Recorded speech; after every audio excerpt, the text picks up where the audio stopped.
นราสะโพหันตปัญญาสรตโน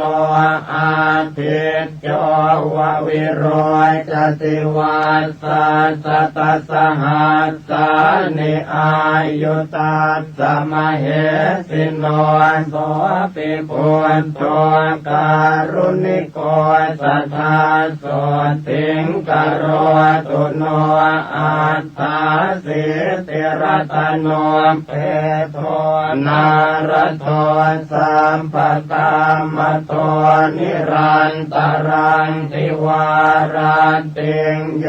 ชนังภรเตปภานาวติวันสสหัสสานิทัตวาโลเกวินายโกโมเจติตุกโตสัตเตโสปิสุติงกโรตุโนอัตตปันนาสรตโนปตุโมตตโรมหามุนิตาสัพพกติการังสีปรันติทวาตัสโยชเนวัสสะสัตสหัสสานิทัตวาโลเกมตันตโทโมเจติพันธนาสัตเตโสปิปาเลตุโนสัทธาอัตถาสิติรัตนานิอาจุขโตมหามุนิสุเมโทนามัสสัมพุทโธนาวุติสหัสสายุโกตัสสะปะกติการังสีปรันติโยชนังสัทธาปะเลตุโนสัทธาพุทโธปเยหิวิวิเทหิจปัญญาสรตโนเพโทสุชาโตนามนายโกเหมวันโนมหาเวโรมหาธรรมวิโนตโนนาวติวัสสะสหัสสานิอายุตัสสะมเหสิโนโสปิปุณโตการุณิโกสัทธาโสติงกโรตุโนอสิติรตโนเพโทปิยทัสสิมหามุนินาวุติวัสสะสหัสสานิทัตวาโลกาคณายโกโสปิสัพพคุณโนเปโตสัมปโลกสุขัมปโตสัมปโตสังวินาเสนโตสัพพังสุติงกโรตุโนอสิติรัตโนเปโทอันตทัสสินราสะโพวัสสะสัตสหัสสานิโลเกอัตถาสินายโกตัสสะปะกติการังสีปรันติโยชนังสัทธานิรันตรังทิวาราติงนาโทโสติงกโรตุโนธรรมทัสสิจะสัมพุทโธอสิติหัตถโมคขโตอติโรจติเตเจนะสะเทวะสุรมานุเสวะสัสตสหัสสานิทัตวาโลเกมหายโสสัมปสันเตปโมเจติพยาราคตุโนสัทธาสิทธาโทนามาสัมพุทโธสัตติรัตนโมคขโตติภเวโสติชนะโคสัตตา สหัสสะอายุโกสังสารสาคาราโลเกสันตาเรตวาสเทวเก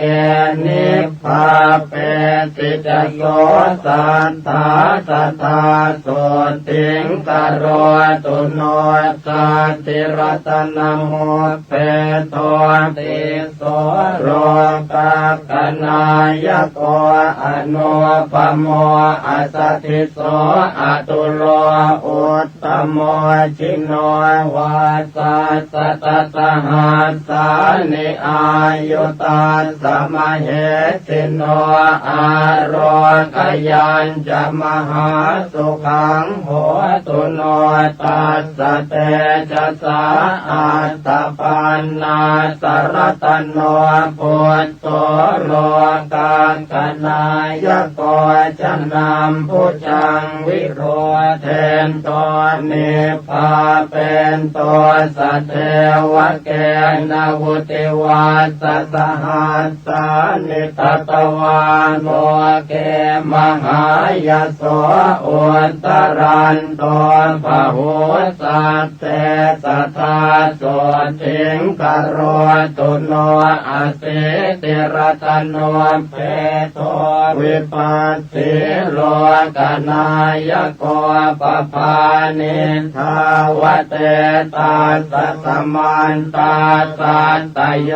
ชเนโสปิเทวมโนสนังพันธนาปริโมจลิอสิติสหัสสายุโกนาโทโสติงกโรตุโนสัตตติหัตถโมเพโทสิกินาเมสนายโกปภานิทาวเต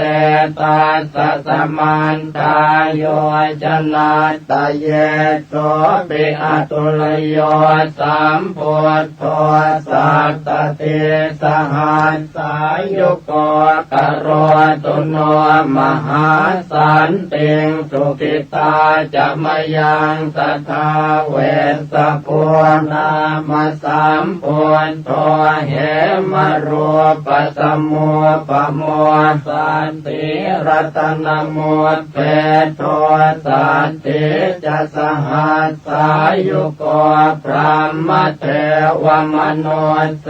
หินาคาสุรติเชหิวาปุจิโตปิสัทธานาโทสัทธาโสติงกโรตุโนตาลิสรตโนเพโทกกุสันโตมหามุนิตาสกายานิจรันติปภาตวาตัสโยชเนจัตตาลิสสหัสสานิตาสอายุอนุตตโรกโรตุโสสัทธานาโทอายุงสุขังพลัญจโนโกนาคัมมนะสามพุทโธติงสหัสสะสมุขโตติงสวาสสหัสสานิอายุตัสสะมเหสิโนธัมมามเตนะตาเปตาเทวสังฆังสุราลเยมหิตะเลจะชนะตังตถาโสติงกโรตุโนกัสสะโปนามสัมพุทโธธรรมราชาปภังกโรวิสติหัตถโมเปโตวิสัสสหัสสอายุโกอนุปโมสมะสโมเทวสัทธาอนุตตโรกโรตุโนมหาสันติงอโรกยัญจะชยังสัทธาอัฏฐารสหัสตุเพโทโคตโมสักขยวาตโนสัพพัญโยสัพพติลโกสัพพโลกสุขาปโทสัมพุทโธสัพพธัมมานังปะเกหิภาคยวายุโตวิ จาจารณะสัมปันโนโสตยาโรทยังตถาตุโนอัมปาติตาจะสัมพุทธาอเนกสัตตโกติโยสัพพโลกมพิญญายสัมปสันตานุกัมปิโนสัพพเวรพยาติตาสัพพโลกสุขัมปทาสัพพโทสังวินาเสนตาสัพพโสติงกโรนตุโนอนาคเตจะสัมพุทโธเมตตโยเทวปุจิตโตมหิติโกมหาเทวมหาสันติงกโรตุโนสัพเพปัจเจกสัมพุทธานิโรธจานโกวิธานิราระยานิราสังฆาอัปปมัยยามเหสโยทุเรปิวินัยเยติสวาสัมปัตตาตังกเนนะเตสันติติกะปะเลกัตวาสัทธาสันติงกโรตุโนสวากขาตาติสัมปันโนธัมโมสัพปริยาติโกสังสารสาคาราโลเกตาเรติจินโคจโรกิเลสชาลวิทังสีวิสุทโธปุตตะเสวิโตนิพพานกัมมโนสันโตสัทธาโสติงกโรตุโนศีลาติคุณสัมปันโนสังโฆมัคคะปะเลติโตจิตตินทริโยจิตตปาปอนตากินัยโยอนุตตรโรอนาสวะปริสุทธโธนิราสาโสภวาภเวนิพพานโคจโรสันโตสัทธาโสติงกโรตุโนอัญญาตะโกนทัญญาเถโรรัตตัญโยนังอะโก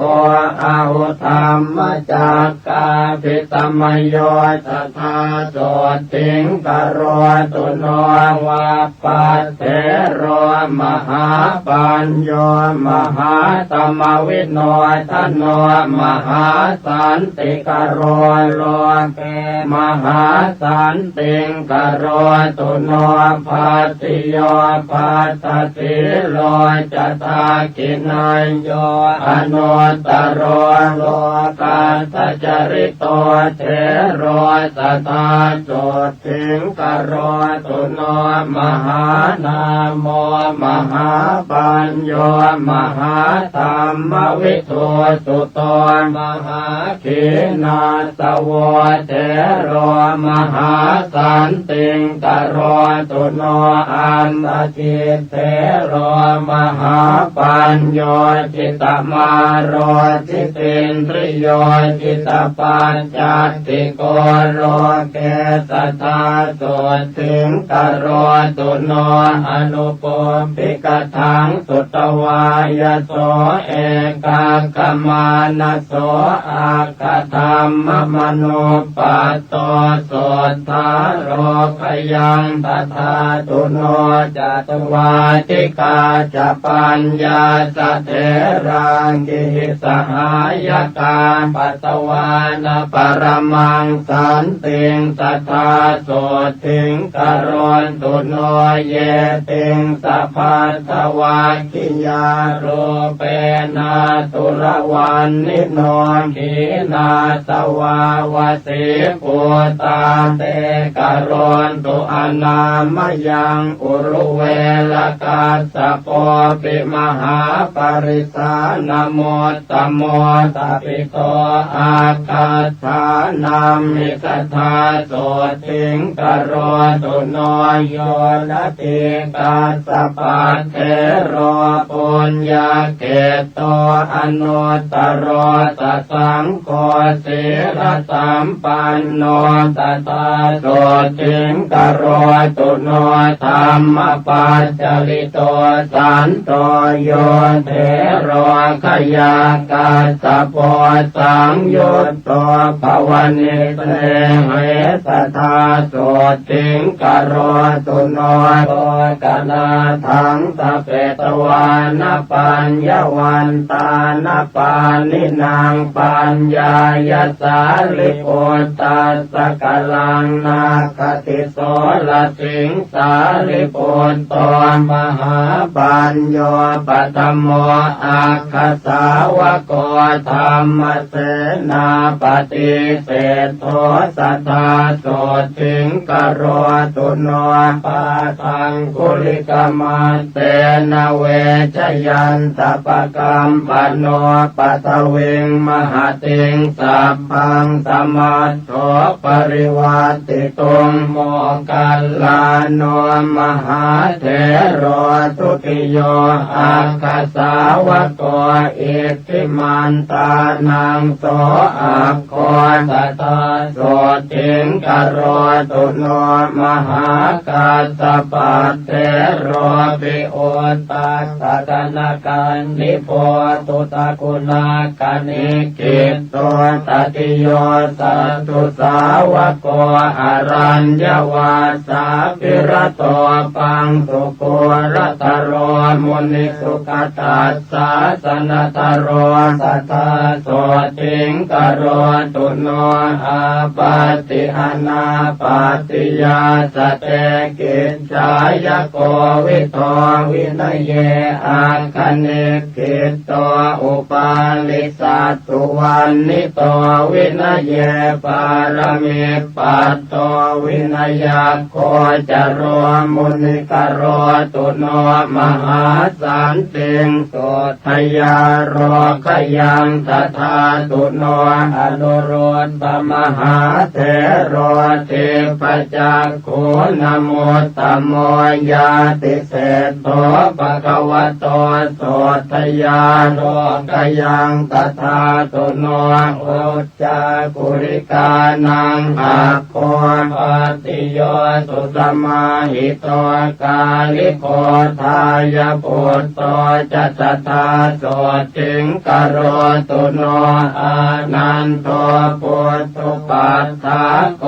สังคิติสาตุสัมมโตปะหุสุโตธัมมตโรสัทธาโสติงกโรตุโนกิมิโลสิริสัมปันโนมหาสุขสมาปิโต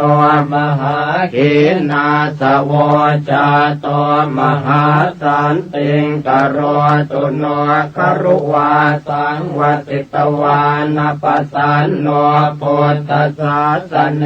ภคุจารหตังปัตโตสัทธาโสติงกโรตุโนกุลัมปัสสะทัชนะโกกาลุทาเยมหิตติโกเอตตังคาติโตเทโรสัทธาโสติงกโรตุโน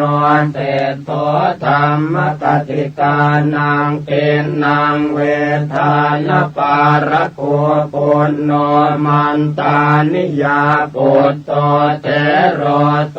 ติงกโรตุโนภารทวาโจมหาเทโรสิหนาทานโมตตโมทัปิโตอาคาธานามิสัทธาโสติงกโรตุโนสังเกตปาสิตมัจฉังเวทาเรนวิชานโกกัจจาโนภวนิสเนโหเทโรโสติงกโรตุโนละกุณตปัตติโยเทโรมันจุสรานโมตตโมทัปิโตอาคาธานัมหิตถาโสติงกโรตุโนอรณวิหารินังอาโคทากินายโยอนุตตโรสุโพธิปุตตธรรมโนเตโรโสติงกโรตุโนอรัญญวาสินัง อักโคเรวะโตคติรวนิโยวิเวกาภิรโตเถโรสัทธาโสติงกโรตุโนยายีนังอุตตโมเถโรกังขาเรวตนามโกสมาธิญาณกุสโลสัทธาโสติงกโรตุโนโสโนจักโกเลวิโสปิอารัตถวิริยานโมตโมปหิตันโตสัทธาเถโรโสติงภาสุงกโรตุโนกัลยาณวากรณานังโสโนกุติกันโนปิจอักโคติวันมิโตเถโรโสติงภาสุงกโรตุโนลาภินโมตโมเถโรสิวลิอิติวิสุตโตโสรโตปัญจยาติมิสัทธาโสติงกโรตุโนสัทธาทิโมตานังอัคโควังกะลิอิตินามโกปาโมจจปะหุโรเถโรสัทธาโสติงกโรตุโนราหุโรพุทธพุทโตปิเกขากามานโมตโมทายาโทสัพพธรรมเมสุมหาสันติงกโรตุโนสัทธายาปาปจิตวานรัตถปาโลปรังกมิเอตทังเขติโตเยวสัทธาโสติงกโรตุโนคนทธาโนมหาเถโรสลากังปัตมังคโตตติโตเยวทานามิทัทธาโสติงกโรตุโนปฏิภาณวันตานัมปิอัคโคติตุตวันนิโตวังกีโสอะระหะเสทโธสัทธาโสติงกโรตุโนสมันตปาสาธิกานังอาคาธานัมอิตาปิโตอุปเสโนวังคันตปุตโตสัทธาโสติงกโรตุโนทัพโพมันลปุตโตเถโรเสนาสนปัญญาปโกทัปิโตอาคาธานัมมิสัทธาโสติงกโรตุโนปิลินทวันจะสมโนเทวตานังปิโยอาหุทัปิโตอาคาธานัมมิโสทยาโลกยังสัทธาตุโนภาหิโยตารุกิริโยขิปปาภิญญานโมตโมกโรตุโนมหาสันติงอาโรคยัญจะชยังสัทธากุมารกัสสะปันเทโรจิตตกถินโมตโมมิจาวิตากุปัจเจโทสัทธาโสติงกโรตุโนปฏิสัมภิตาปัฏฐานังอาการตานัมมิตาปิโตโกติโตอะระหะเสทโทสัทธาโสติงกโรตุโนอัปปาภาโทมหาเถโรอัปปาภาทานโมตโมภาปุโรอะระหะชาโตสัทธาโสติงกโรตุโนปุพเพนิวาสเวทีนังอัคโคติพุทธวันนิโตโสติโตนามโสเถโรสัทธาโสติงกโรตุโนมหากัปปินาเถโรปิภิกขุโอวาทโกอาหุกุสโลโอวาทธาเนสัทธาโสติงกโรตุโนภิกขุโนวาทตานาโคนันทโกอิติวิสุตโตปาเลตุโนสัทธาเถโรโสติงภาสุงกโรตุโนอินทริเยสุปุตตะวารโรอาคา ธาเนติตัวอาหุนันทันเทโรวสิปัตโตสัทธาตุถิงกโรตุโนเตโชธาตุกุสลานังอาคาธานามิทาปิโตสาคโตนามโสเทโรโสถิงปาสุงกโรตุโนสัญญาวิวัตกุสโลปทานโนภาวนารโตปุตตสิโสมหาปันโทมหาสันติงกโรตุโนจุลปันตกันเทโรปิมโนมยาปินิมิโตทัปิโตอาคาธานัมหิสัทธาโสถิงกโรตุโนปฏิภาณยกานังตุอาคาธานัมหิทัปิโตราโทเทโรมหาโสถิงกโรตุโนอนามยังโลกจิวรธารานังภิกขุนังอุตตโมอาหุโมกราชมหาเถโรมหาสันติงกโรตุโนวิมโลวิมลปัญโยสุรูปสุสมาหิโตระโชนลิมปฏิคันเทมหาสันติงกโรตุโนธรรมปาโลมหาปาโลมหาธรรมตโรยติมหาขีนาสวโลเกมหาสันติงกโรตุโนจักขุปาโลมหาเถโรปทานโนศิรสังวุตโตปหิตัตโตมหากายโยมหาสันติงกโรตุโนสัพพเวรพยาติโตนารโตอาสวะขโยมหาสันติกโรโลเกสัทธาโสถิงกโรตุโนปุถทปูชายนิรโตจินปัตติปรายโนสัทธัมมสวโนเทโลสัทธาโสถิงกโรตุโนปัจฉิมภวสัมปัตโตโคตโมภาวนารโตราคะขยมโนปัตโตสัทธาโสถิงกโรตุโนเสนาสเนสุสัพพายังลัทธาจานังสมารปิโคติโกโพธชายันโตสัทธาโสถิงกโรตุโนโพเทปัสสันนมานโสสุปาหุปัญจลีกโตขีนาสววติปุตโตมหาสันติงกโรตุโนวิปัสสนายปัสสุโตวันนิโยสุสมาหิโตสัตโตยายีวันเนวาสิสัทธาโสถิงกโรตุโนโอติโยวินัยตโรอติกันโตนรามเรธาเรนโตอันติมันเทหังสัทธาโสถิงกโรตุโนวิมโลวิรโชจันโลชาโตปันตระเกตุนาพิมพิสาราตโจเทโรสัทธาโสถิงกโรตุโนรัมมารัญเยวติตวานภาเวนโตกุสลังปะหุงโย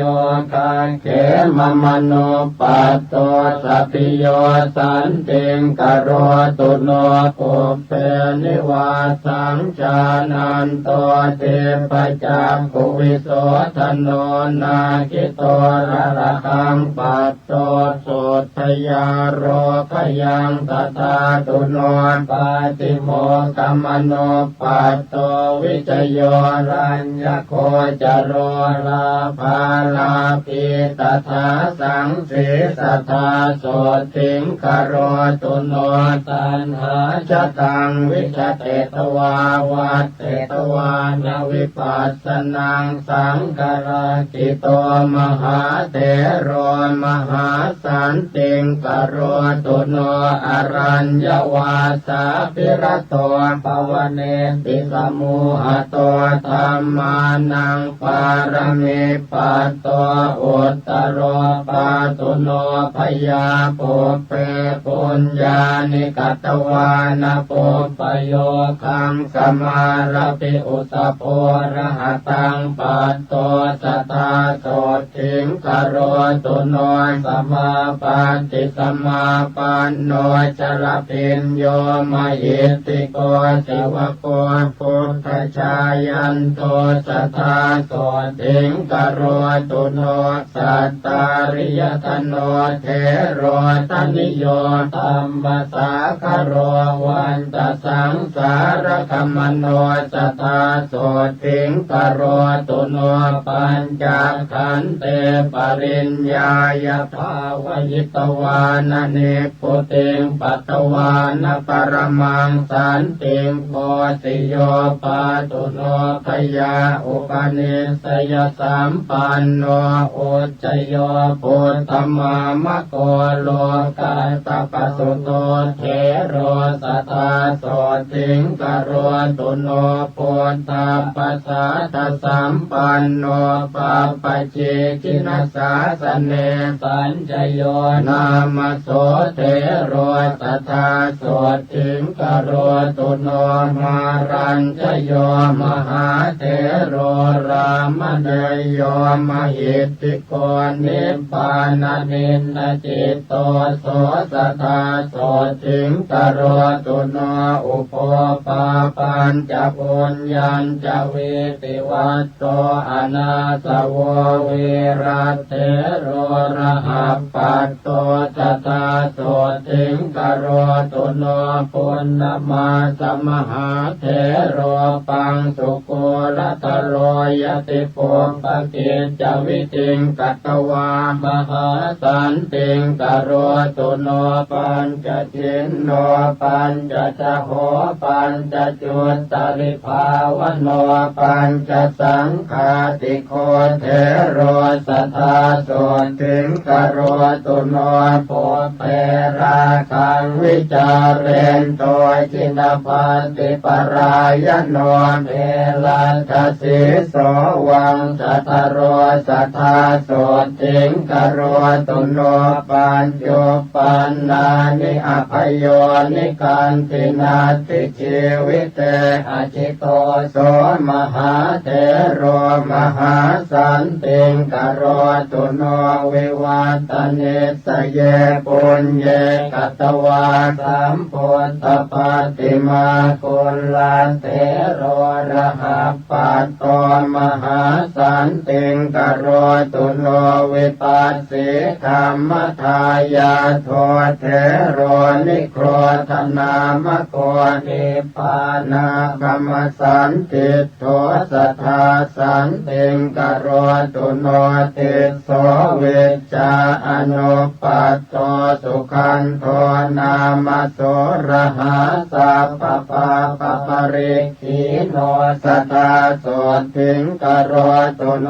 นันติโยสัทธาสัมปันโนจิตกะเลโส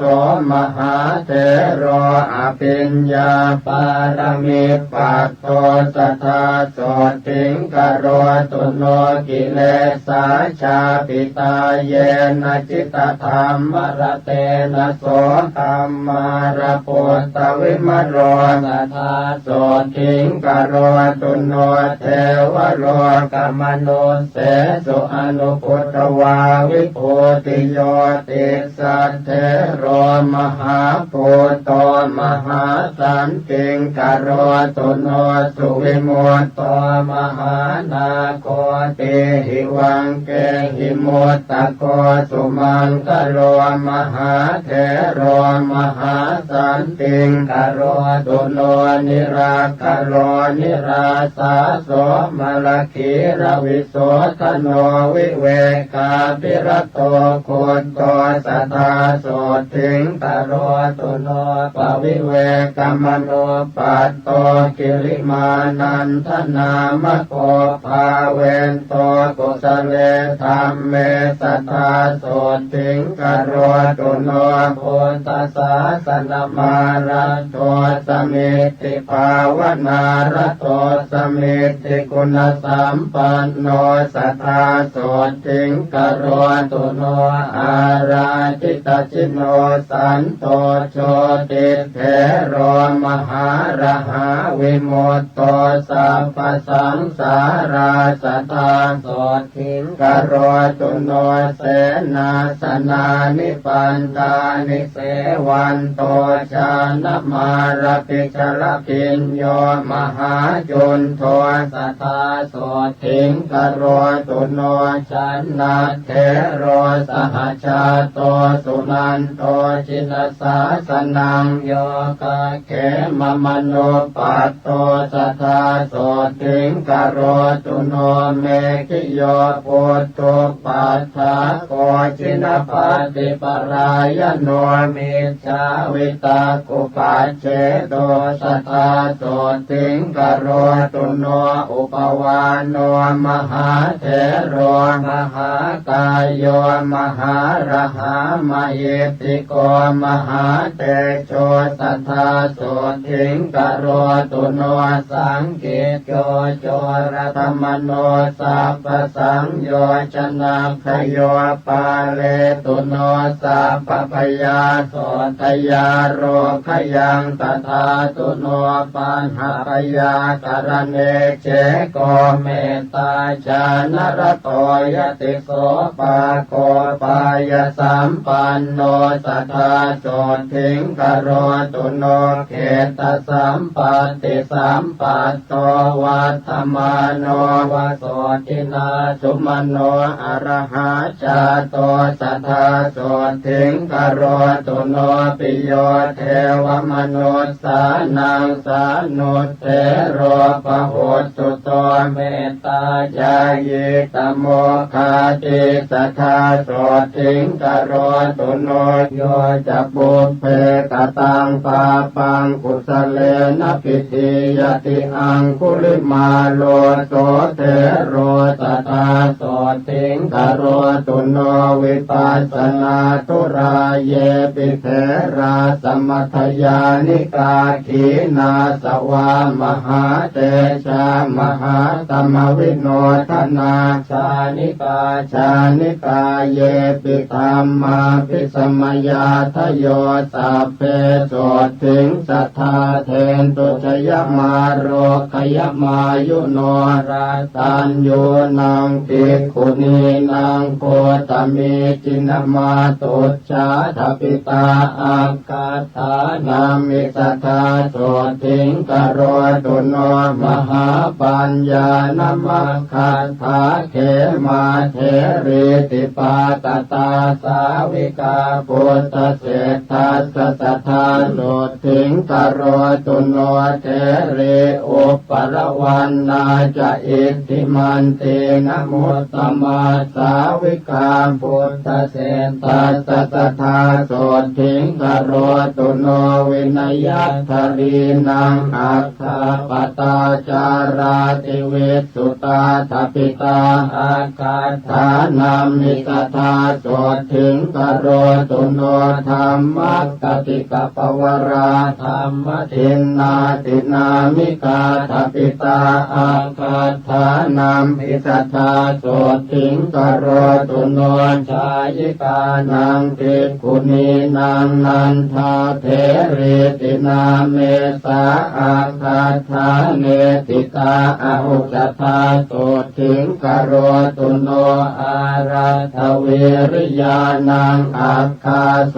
นาเถริตินามิกาทปิตาตาตถานามิสัทธาโสติงกโรตุโน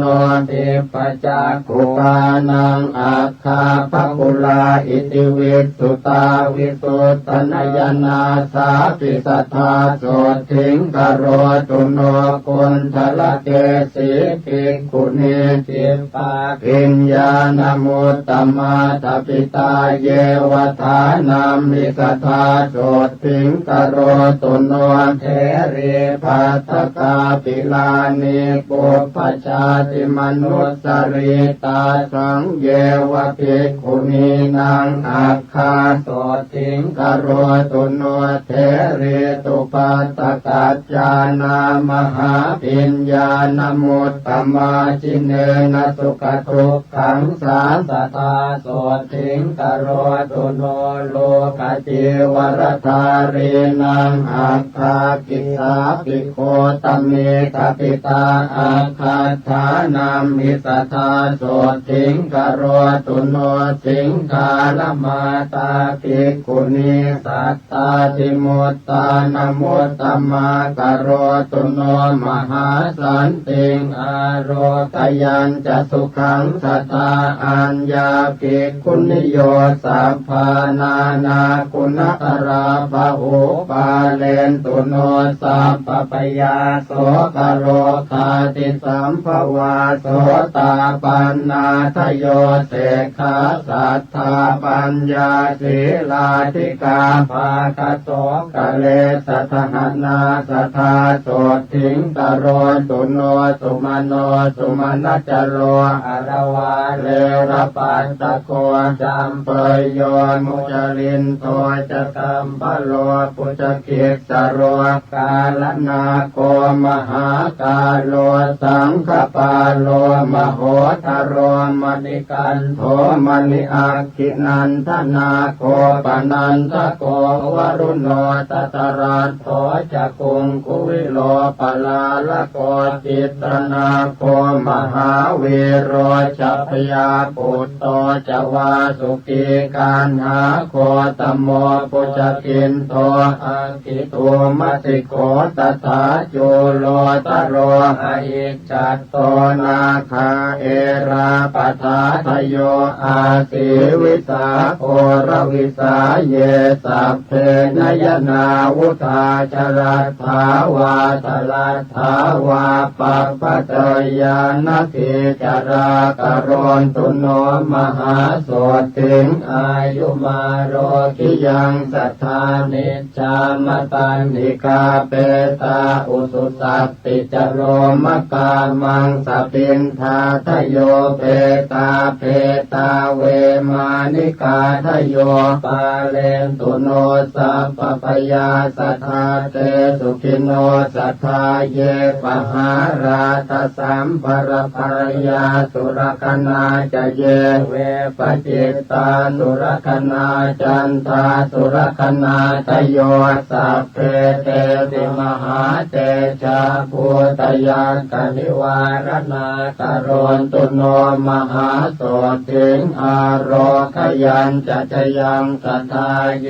ยังขาสัตตสหัสสาคุมมากาปิลวัตถุกาอิติมันโตจุติมันโตวันนวันโตยัสสสิโนสัพเพติสรณายังขามเหสักขาจุตินทรากโรนตุโนมหาโสถิงอโรคยัญจะจยังสัทธาจะสหัสสาเหมวตายักขานานาตวันนิโนโพตปูชายนิรตาสัทธาโสถิงกโรนตุโนสาตาธิราติสหัสสายักขานิราติวันนิโนนานาปปายสัมปันนาสัทธาโสถิงกโรนตุโนเวสามิตาปัญจสตายักขานานาตวันนิโนอิติมันโตชุติมันโตวันนวันโตยัสสสิโนโมทมานาอภิกามุงสัทธาโสถิงกโรนตุโนกุมพีโรราชกหิโกเวปุลลาสนิเวสนังพิโยนังสัตตสหัสสังยักขานังปยิโรวาสติโสยาเขหิปริวาโรสัทธาโสถิงกโรตุโนปุริมันจติสังราชาทัตรัสโธปัสสาสติขันธัพพานังอธิปติมหาราชายสัสสิโสปุตตาปิตาสปหาวอินทนามามหาปลาโสราชาสหปุตเตหิสัทธาโสถิงกโรตุโนทักขินันจติสังราชาวิรุณโหตังปัสสาสติกุมพันธา นังอธิปติมหาราชายสัสสิโสปุตตาปิตัสสะปะหะโวอินทนามามหาปลาวิรุณโหสหปุตเตหิสัทธาโสถิงกโรตุโนปัจฉิมันจติสังราชาวิโรปักโขปัสสาสตินาคานันจะอธิปติมหาราชายสัสสิโสปุตตาปิตัสสะปะหะโวอินทนามามหาปลาวิโรปักโขสปุตเตหิสัทธาโสถิงกโรตุโนอุตรัญจติสังราชากุเวโรตังปัสสาสติยักขานันจะอธิปติมหาราชายสัสสิโสปุตตาปิตัสสะปะหะโวอินทนามามหาปลากุเวโรสหปุตเตหิสัทธาโสถิงกโรตุโนปุริมังติสังทัตรัตโตทักขิเนนวิรุณหโกปัจฉิเมนวิโรปักโขกุเวโรอุตรังติสังจัตตารโรเตมหาราชาตมันตาจตุโรติสาทัตถนามานาอัตถังสุตตาโสถิงกโรตุโนเตสังมายาวิโนทาสาอาคงวันจนิกาสัทธามายากุเทนตุวิเทนตุวิโตจวิตุโตสาจันตโนกามเสถโธจะกินลุคันตุนิคันตุจะปนาโทโอปมันโยจะเทวสุโตจะมาตลิกินตเสโนจะคันทาโพนโรราชาจะเนตโพวโรปัญจสิกโขเจวติมปรุสุริยวัชสาเอเตจันเยจราชาโนคันทาภาจะมหาพลาโมตมานาสัทธาโสถิงโนกโรนตุอนามยังมหันตานาคสานาคาเวสาลาสหตาชกากัมพลาสัตลาจาปิเมรุปาตสิตาพลายามุนาทัตราธาจะสัพเพนาคายสัสสิโนเอราวโนมหานาโคโนกโรนตุอนามยังมหิตติกาสุปันนาเยนาคราเชมหาภเลกเหตวาจินเกเตวะปะขันติงตุนเพบาลาเตโพตสรณาสัพเพโสติงกโรนตุโนสัทธาปัทพยาโพจะเตโชจะวาโยเทวามหิตติกาอุปจาเรนนิพพัตตาสัทธาโสติงกโรนตุโนวรุณาวารณาเทวาโสโมจยสัสสะสหเมตตาการุณิกาสัพเพสัทธาโสติงกโรนตุโนปันนาสโยชนายาเมวิมาเนรัตนามะเยติโตตเมวิหันตวานาสุริโยโสถิงกโรตุโนจันโทสีตกโรโลเกปปายุจริโตทโยมหันตการวิทังสีสัทธาโสถิงกโรตุโนเวนตุจัสหัสสีเทวาอัตมาจตุเวยมาจันทาสุปนิสาเทวาเทวาสุริยเนสิตาพุทธสมามกาสัพเพสัทธาโสถิงกโรนตุโนนาคาตานิปุระคัตวาเทวามันทวลาหากาสักโกปุรินทโทเศธโทสัทธาโสถิงกโรนตุโนมหันตาสหภูเทวาชลมากิสิขาริวะอริทธกาจโรชาจะอุมมาปุมปนิพาสิโนวรุณาสหธรรมาจะอาจุตาจะอเนชกาสุเรยรุจิราเทวาเทวาวาสวเนสิโนตเสเททัสสะ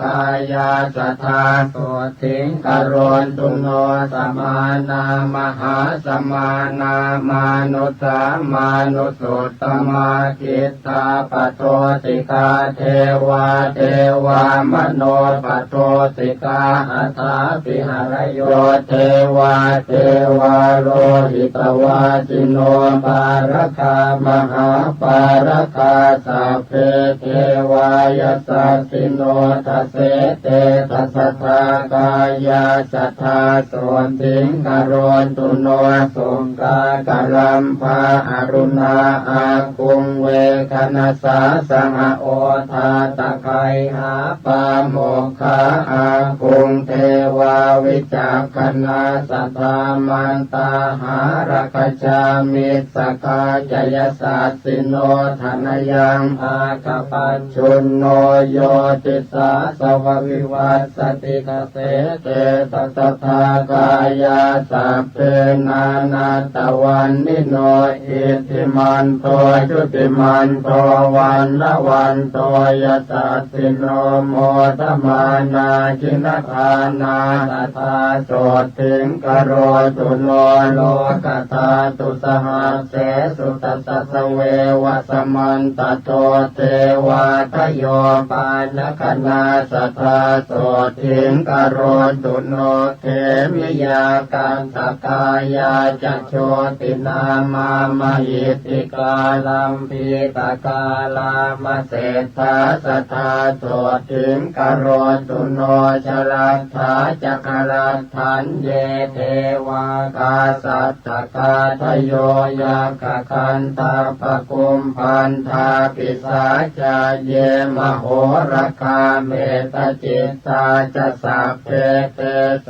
ติงปาสุงกโรตุโนตาวติงสาจเยเท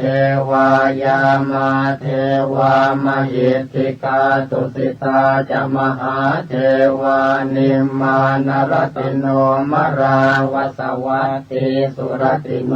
สัพเพเทวาสวาสวาพุทธปูชายนิรตาสัทธาโสติงกโรตุโนพระมาโน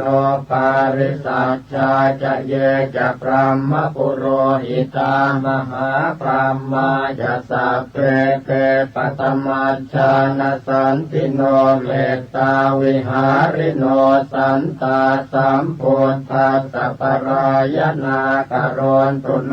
มหาโสติงเสกขาเสกปุถุชนาปริตาภาปมานาภาพระมาจาภาสราตถาพุทธปูชายนิรตาตุติยาชาณสันติโนเมตตากรุณิกาสัมเพ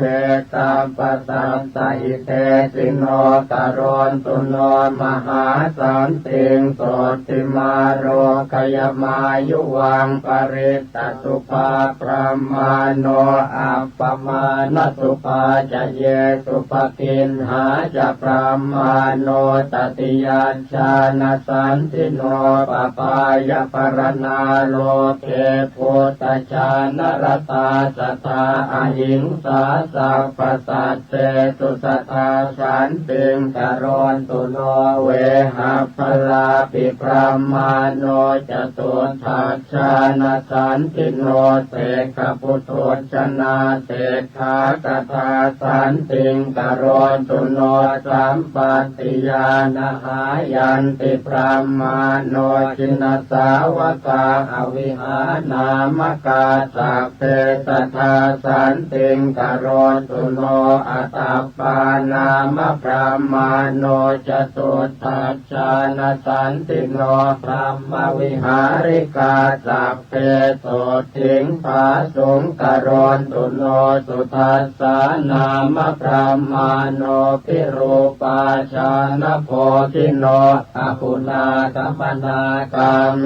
สันติงภาสุงกโรตุโนพระมวิหารสัมปันนาจินพันติปรายนาพระมาโนสุทัสสีนามสัทธาโสติงกโรตุโนอากนิฐาจะพระมาโนเจตาสัพพกุเนหิจะปะหินนภวนิสเลหาสัทธาโสติงกโรตุโน ปัตมารูปพระมาโนสัพพรูปวิราคิโนจินภัตติรตาสัพเพสัทธาโสติงกรณตุโนตุติยารูปพระมาโนเหตาจานวิราคิโนจินภัตติรตาสัพเพสัทธาโสติงกรณตุโนตติยารูปพระมาโนเหตาจานวิราคิโนจินภัตติรตาสัพเพสัทธาโสติงกรณตุโนจตุทารูปพระมาโนเหตาจานวิราคิโนจินภัตติรตาสัพเพสัทธาโสติงกรณตุโนเวเทเหปรโภญาเนจัมปุริเปปุรุมพิจเทวยัคขปิสาเจหิสัตถิงวิชชาคราทโยอากาสัทธาจะพระมาโนชรัตถาจันตริกขจาทวิปัฏฐาทโยเยสัตตาสัทธาโสถิงกรณตุโนมารเตนวิกาตัสสตินาสตุปัจจายโนเตโชปะเลนะมหตาสัทธามังคลมัตตุโนนานาคุณวิจิตตัสสะรูปกายาสัสสะตุโนสัพพเทวมนุสสานังมารพันธวิโมจิโนเมตตาภะเลนะมหตาสัทธามังคลมัตตุโน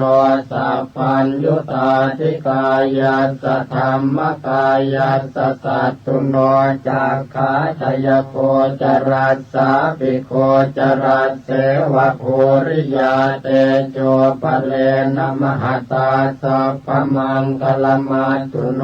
รูปกายสัทธิสัสสนิมมิตัสสะมะเหสิโนธัมมัสสวะตุโนสักเกเทวานังสุขตาปฏิเตโชปะเลนะมหตาสัทธามังคลมัตตุโนสิกิตวามานุเสเทเวโมจยิตวาสเทวะเก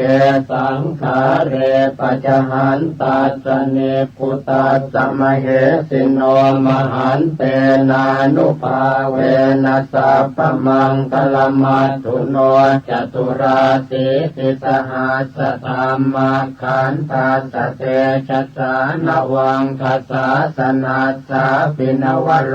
ปุตตรัสสะจะสัพพปาปะปะวาเหนะสัพพมังคลมัตตุโนมหาโตริยสังฆาสปุญญาเขตัสสตาทิโนปะหินะสัพพปาปัสสสีราติขันธสาริโนมหาเตชานุภาเวนะสัพพมังคลมัตตุโน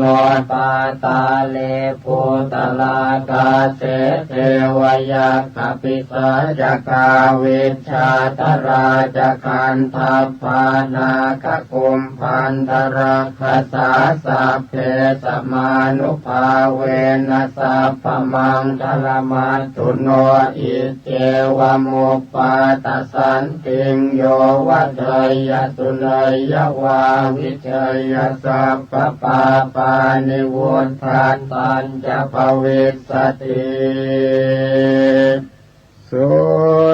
ทิกามโอลเพสุทิงสุขกามโมสุขังลเพอายุกามโมลเพยายมปุนตกามโมลเพสุเตนะตัสสะโรธาภาเทนติวาตาปิตาทิสัมภวะอาการมรณังนันตินาเทววิสมโมสเรนะโจปา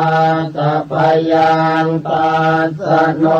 ปิปัสสะปะยังตถานาสันติทุนนิมิตตานิปาปะตามาติตานิจติกมายุมหาโสติงอารทยันจัสสทาภเว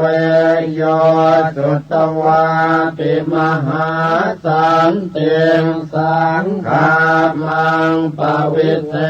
นโรวิทะเยเวริโน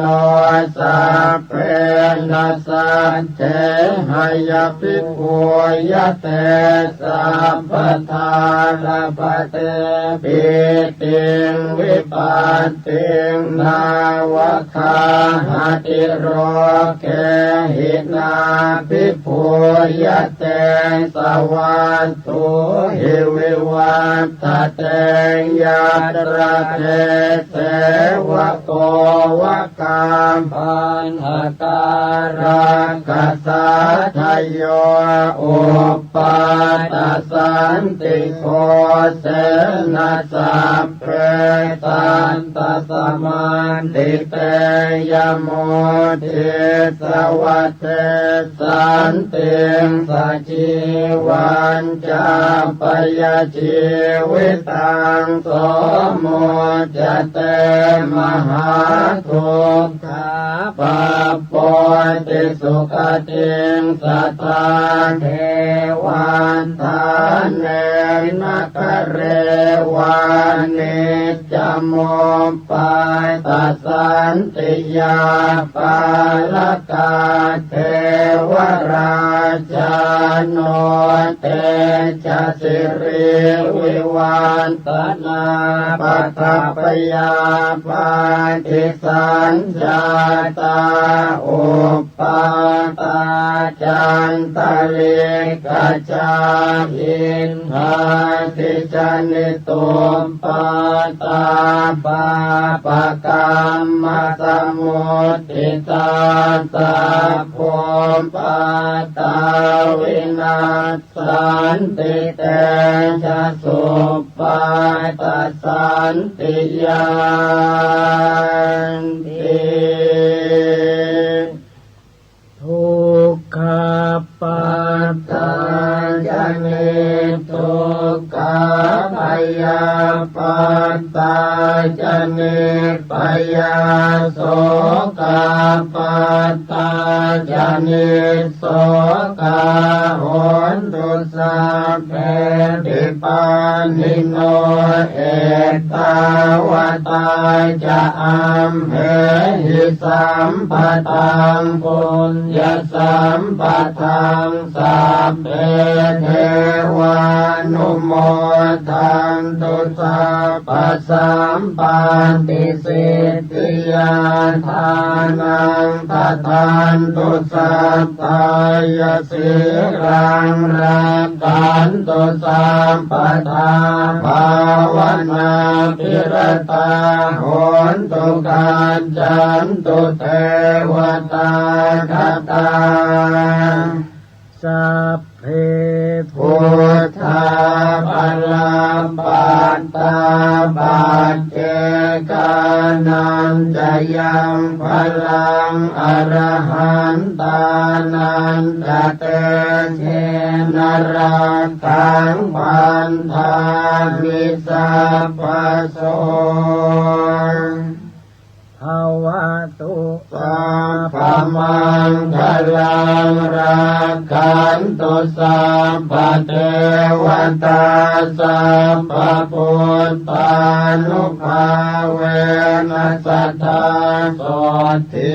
ภวันตุเตภวตุสัพพมังคลังรักขันตุสัพพเทวตาสัพพธรรมานุภาเวนัสสัทธาโสทิภวันตุเตภวตุสัพพมังคลังรักขันตุสัพพเทวตาสัพพสังฆานุภา เวนัสสัทธาโสติภาวันตุเตอานุภาพของอุปาทสันติผู้ใดสวดหรือฟังอุปาทสันติอันกล่าวแล้วด้วยประการฉนี้บุคคลนั้นจะพึงชนะจากสิ่งชั่วร้ายทั้งปวงจักเจริญด้วยคุณ5ประการคืออายุวรรณะสุขะพละและปฏิภาณความวิบัติย่อมไม่มาแผ่วพานย่อมได้รับความอิ่มใจในการทุกเมื่อยาพิษและศาสตราวุธย่อมไม่กล้ำกลายย่อมชนะข้าศึกทั้งมวลโรคาพยาธิย่อมไม่เบียดเบียนย่อมเจริญด้วยทรัพย์สินคารภัยจากมนุษย์อมนุษย์และสัตว์ร้ายน้อยใหญ่ย่อมสงบไปด้วยเสียงแห่งการสวดอุปาทสันติผู้ที่สวดอุปาทสันติแล้วอุทิศให้ผู้ที่ล่วงลับไปก็ดีที่ยังมีชีวิตอยู่ก็ดีจะช่วยให้เขาเหล่านั้นพ้นจากมหันตทุกข์ย่อมเข้าถึงสุขในการทุกเมื่อทวยเทพเทวดาทั้งหลายท้าวพระยามหากษัตริย์ทั้งหลายจักเป็นผู้เจริญด้วยเดชและสิริมงคลด้วยกฤตยานุภาพแห่งพระคาถาอุปาทสันติเหตุร้ายอันเกิดจากภัยธรรมชาติมีแผ่นดินไหวและน้ำท่วมเป็นต้นเหตุร้ายอันเกิดจากฟากฟ้าเหตุร้ายอันเกิดจากสุริยุปราคาจันทรุปราคาเหตุร้ายอันเกิดจากบาปกรรมเหตุร้ายทั้งปวงจักพินาศไปด้วยเดชแห่งอุปาทสันติ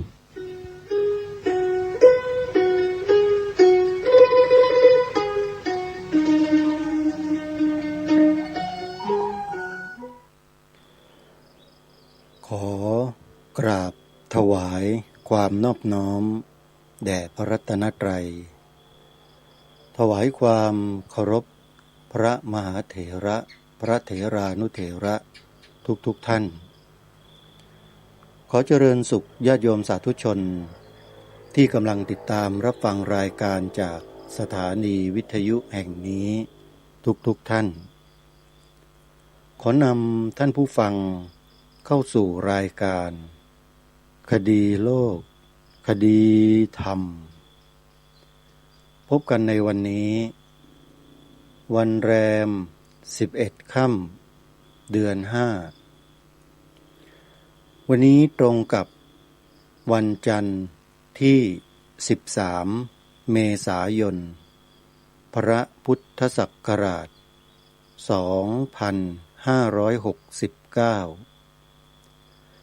รายการคดีโลกคดีธรรมมาพบกับสาธุชนเป็นประจำทุกวันทางสถานีวิทยุแห่งนี้ท่านผู้ฟังสามารถติดตามรับฟังผ่านทางโทรศัพท์มือถือได้โดยการดาวน์โหลดแอปพลิเคชันที่ชื่อว่าวิทยุพุทธศาสนาทั่วไทยแอปพลิเคชันดังกล่าวรวบรวมสถานีวิทยุพระพุทธศาสนาในทุกภูมิภาคไว้ในที่เดียวกันแล้วท่านสาธุชนที่ดาวน์โหลดสามารถเลือกรับฟังสถานีใดก็ได้มีแต่รายการธรรมะดีๆที่นำมาเสนอให้ท่านผู้ฟังเลือกรับฟังได้โดยอิสระการฟังธรรมนั้นถือว่าเป็นสิ่งที่เป็นมหามงคลอย่างยิ่งซึ่งพระสัมมาสัมพุทธเจ้าตรัสแสดงไว้ในมงคลสูตรมากมายหลายประการหนึ่งในนั้นคือการแสดงธรรมและการฟังธรรมธรรมัสสวนังเอตัมมังคัลมุตตมังบทสวดที่พระสงฆ์ท่านสาธยายเจริญพระพุทธมนต์ที่บ้านญาติโยมบ้างที่ตามวัดวาอารามสถานที่สำคัญที่มีกิจกรรมใหญ่ๆท่านก็จะใช้บทสวดนี้แหละสาธยายเพื่อความเป็นสิริมงคลอเสวนาจะพาลานังปันดิตานันจะเสวนาปูชาจะปูชนียานังเอตัมมังคัลมุตตมังบทนี้แหละท่านผู้ฟังเขาเรียกว่าบทอเสวนาที่เรารู้จักคุ้นเคยกันนะจริงๆแล้วชื่อเขาคือมังคลสูตรหรือมงคลสูตรซึ่งเป็นสูตรที่พระสัมมาสัมพุทธเจ้า ตรัสแสดงแก่เหล่าเทวดาทั้งหลายที่ลงมาทูลถามพระสัมมาสัมพุทธเจ้าว่าอะไรเป็นมงคลพระสัมมาสัมพุทธเจ้าก็ตรัสแสดงมงคลสูตรนี่แหละหนึ่งในนั้นก็คือการฟังธรรมถ้าใครต้องการความเป็นสิริมงคลแก่ชีวิตให้โยมฟังธรรมะทุกวันทุกวันทุกวันก็จะได้ความเป็นสิริมงคลแก่ชีวิตอย่างมากมายมหาศาลและอีกหนึ่งพระพุทธดำรัสที่พระสัมมาสัมพุทธเจ้าตรัสแสดงไว้ก็คือการสั่งสมบุญนำสุขมาให้การฟังธรรมนี้ก็คือการสั่งสมบุญประการหนึ่งคือสั่งสมความรู้ที่เป็นปัญญาสัมมาทิฏฐิทุกวันทุกวันทุกวันทุกเวลาทุกชั่วโมง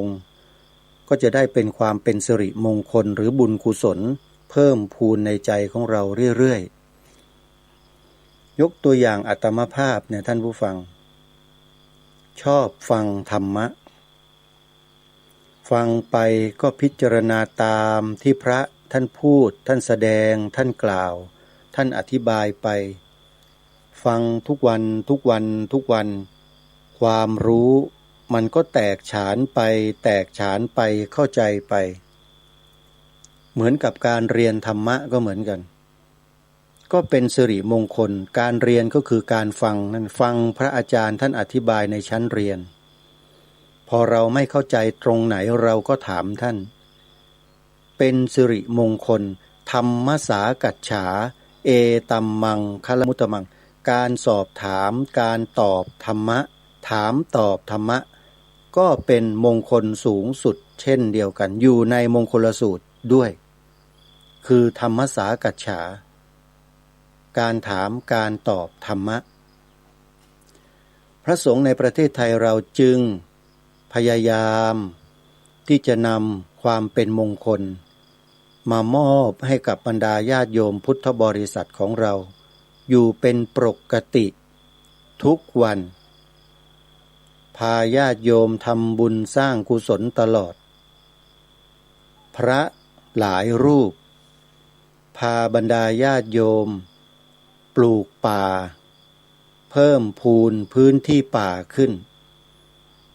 ได้ไปแจ้งบอกขออนุญาตสำนักงานของการดูแลป่าไม้ทางส่วนงานก็ให้อนุญาตใช้ผืนป่าเพื่อบำเพ็ญสมณธรรมได้ในขณะเดียวกันพระสงฆ์ท่านก็ช่วยปลูกป่าเพิ่มเติมขึ้นเพิ่มขึ้นเพิ่มขึ้นจากที่ไม่มีป่าไม่มีต้นไม้ก็กลายเป็นต้นไม้กลายเป็นป่าในที่สุดนี่คือพระภิกษุสงฆ์ที่อยู่ในป่าในดงญาติโยมท่านก็พาปลูกป่ากันแต่ก็มีกระแสที่บิดเบือนหาว่าพระสงฆ์ไปทำลายป่าบ้างไปอะไรต่อไม่อะไรแล้วก็ฟ้องร้องเจ้าหน้าที่ก็พาขบวนของกลุ่มมนุษย์เข้าไปเป็นจำนวนร้อยจำนวนพัน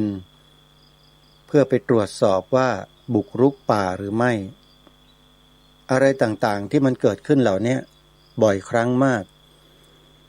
จนพระสงฆ์ท่านอยู่ป่ากันไม่ได้แต่ส่วนหนึ่งเราก็ต้องยอมรับนะท่านผู้ฟังว่ามีพระสงฆ์บางรูปพระภิกษุไม่ใช่พระสงฆ์พระภิกษุบางรูปที่รู้แก่อำนาจทางกฎหมายคือทำเกินกฎหมายก็มีไปบุกรุกไปเรียกอะไรไปถางป่าตัดต้นไม้เพื่อหวังจะสร้างถาวรวัตถุเอาไว้ในป่าก็มีโดยที่ไม่ได้ขออนุญาตกรมป่าไม้ก่อนเมื่อกรมป่าไม้ทราบมีคนมาฟ้องร้องเขาก็ต้องส่งเจ้าหน้าที่เข้าไปเพื่อพิสูจน์หลักฐาน แล้วก็ดำเนินการตามข้อกฎหมายก็เป็นเรื่องปกติตามข้อกฎหมายเขียนกฎหมายไว้อย่างไรก็ต้องปฏิบัติอย่างนั้น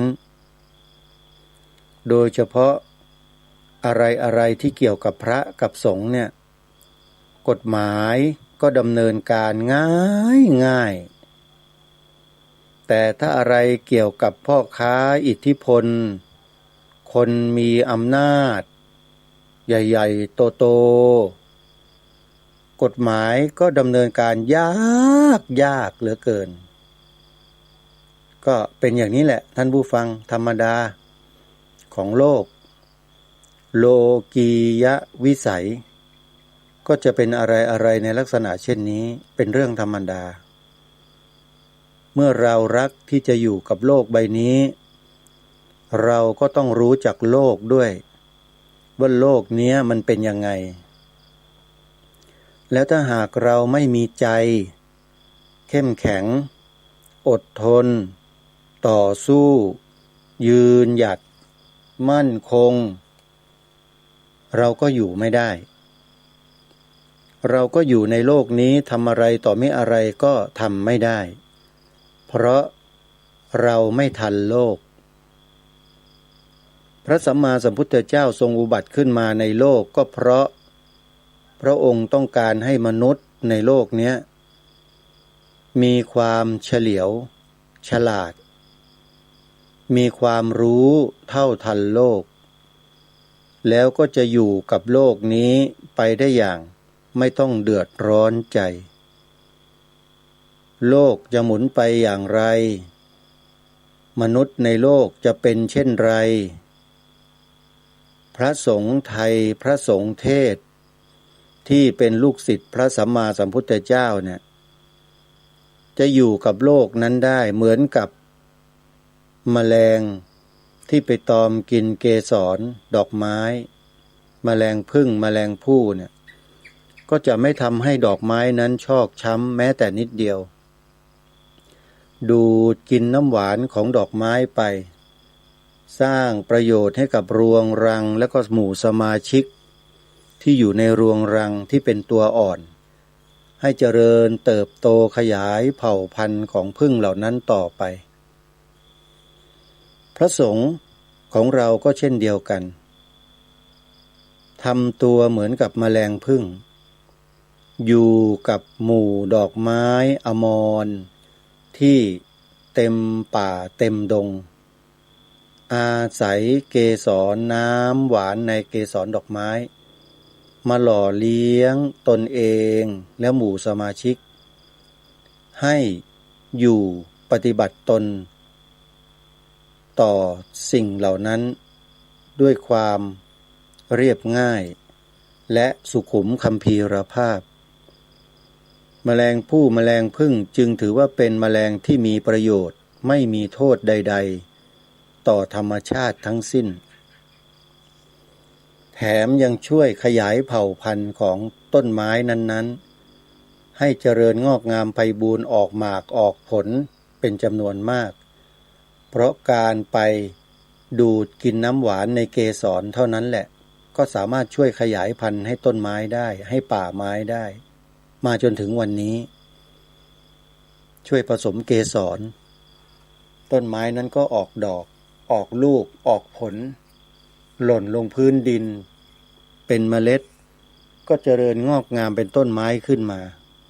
เป็นไปอย่างนี้ตลอดทั้งปีทั้งชาติแตกต่างจากแมลงบางชนิดที่เที่ยวไปตอมไปกินไปดูดเอาน้ำเน่าน้ำเหม็นน้ำเหลืองจากตัวที่เป็นแมลงอยู่แล้วก็ไปไข่ใส่สิ่งเน่าสิ่งเหม็นนั้นก็กลายเป็นหนอนดูดกินของเน่าของเหม็นนั้นนำเชื้อตัวเองก็ไปปล่อยเชื้อให้คนอื่นให้สิ่งอื่นได้เกิดความเดือดร้อนอาทรใจเป็นแมลงที่สร้างความวุ่นวายโรคภัยไข้เจ็บให้เกิดขึ้นแก่สิ่งมีชีวิตอื่นๆอยู่ตลอดเวลาเรียกว่าเป็นแมลงที่กระทำตรงกันข้ามกับแมลงผึ้งแมลงผู้แล้วก็มีอยู่เยอะมากกว่า แมลงผึ้งแมลงผู้เสียอีก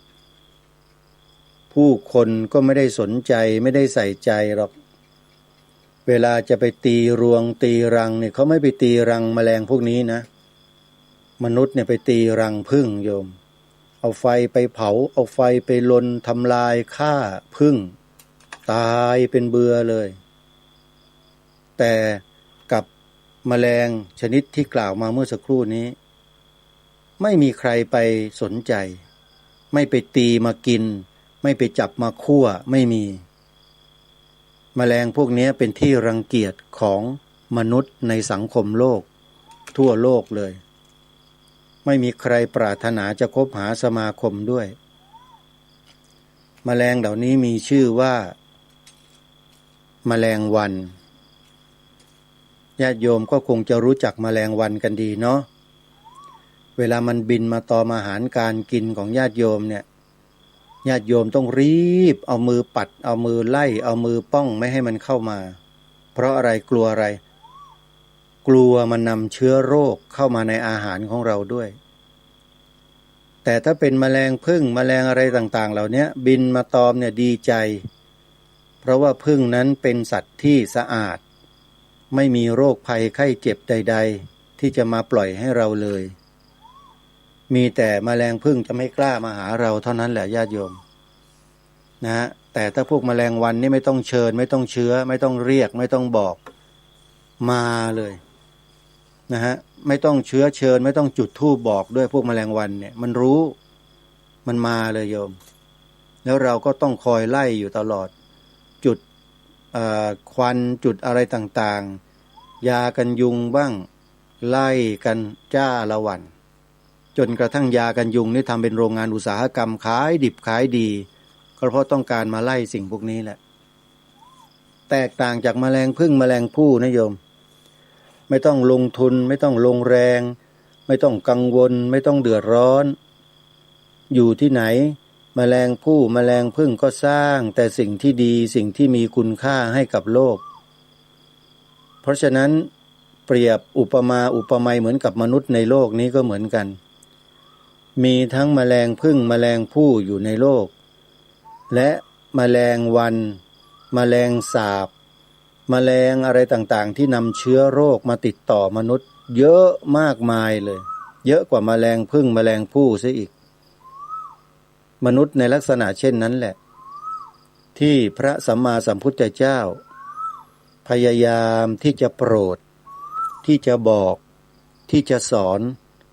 เพื่อให้กลับจิตกลับใจกลับเนื้อกลับตัวจากชั่วเป็นดีนะให้มองเห็นประโยชน์โทษต่างๆที่เกิดขึ้นจากพฤติกรรมจากการกระทำที่ไม่ถูกต้องแล้วให้หันมาประพฤติปฏิบัติในทางที่ถูกต้องคือตามอริยมรรคมีองค์8มีสัมมาทิฏฐิเป็นต้นเมื่อพูดถึงอริยมรรคมีองค์8แล้วอาตมาก็เคยนั่งวิเคราะห์เคยเจาะลึกลงไปว่าพระอริยบุคคลมีพระสัมมาสัมพุทธเจ้าเป็นต้นที่ได้บรรลุถึงอมตะธรรมกล่าวคือพระนิพพานเนี่ยก็เพราะท่านเดินตามหลักอริยมรรคมีองค์8จึงสามารถเข้าถึงอริยไยธรรมระดับสูงที่มนุษย์ธรรมดาทั่วไปเข้าถึงยากคำว่าเข้าถึงยากนี่ไม่ได้ว่าเข้าถึงไม่ได้นะเข้าถึงได้ถ้าหากว่ามนุษย์คนนั้นเนี่ยได้สั่งสมบุญญาบารมีในด้านนี้มาแต่อดีตชาติแล้วชาตินี้ถ้าขวนขวายสักหน่อยมีความเพียรสักนิดก็จะเข้าถึงได้ไม่ยากเพราะฉะนั้นอย่าดูถูกตัวเราเองนะโยมถ้าหากเราไม่มีบุญบารมีที่สั่งสมมาแต่อดีตชาติถามว่าเราจะมานั่งฟังธรรมะอยู่อย่างทุกวันนี้ได้ไหมเราไม่มีเวลาที่จะมานั่งฟังธรรมะได้เลยถูกไหมโยมแต่ที่เรามาฟังได้เพราะอะไรเรามีเวลาเรามีโอกาสและสุดท้ายเลยก็คือ เรามีบุญคนมีบุญเท่านั้นนะที่จะได้เปิดวิทยุแล้วเลื่อนฟังธรรมะฟังพระท่านเทศน์ท่านแสดงท่านกล่าวท่านบรรยายท่านเสวนากันคนมีบุญเท่านั้นที่ได้ฟังถ้าคนมีบาปสั่งสมบาปเอาไว้ทั้งอดีตและปัจจุบันก็สั่งสมบาปทำแต่บาปเนี่ยคนเหล่านี้จะมีโอกาสได้ฟังธรรมะอย่างเราไหมโยม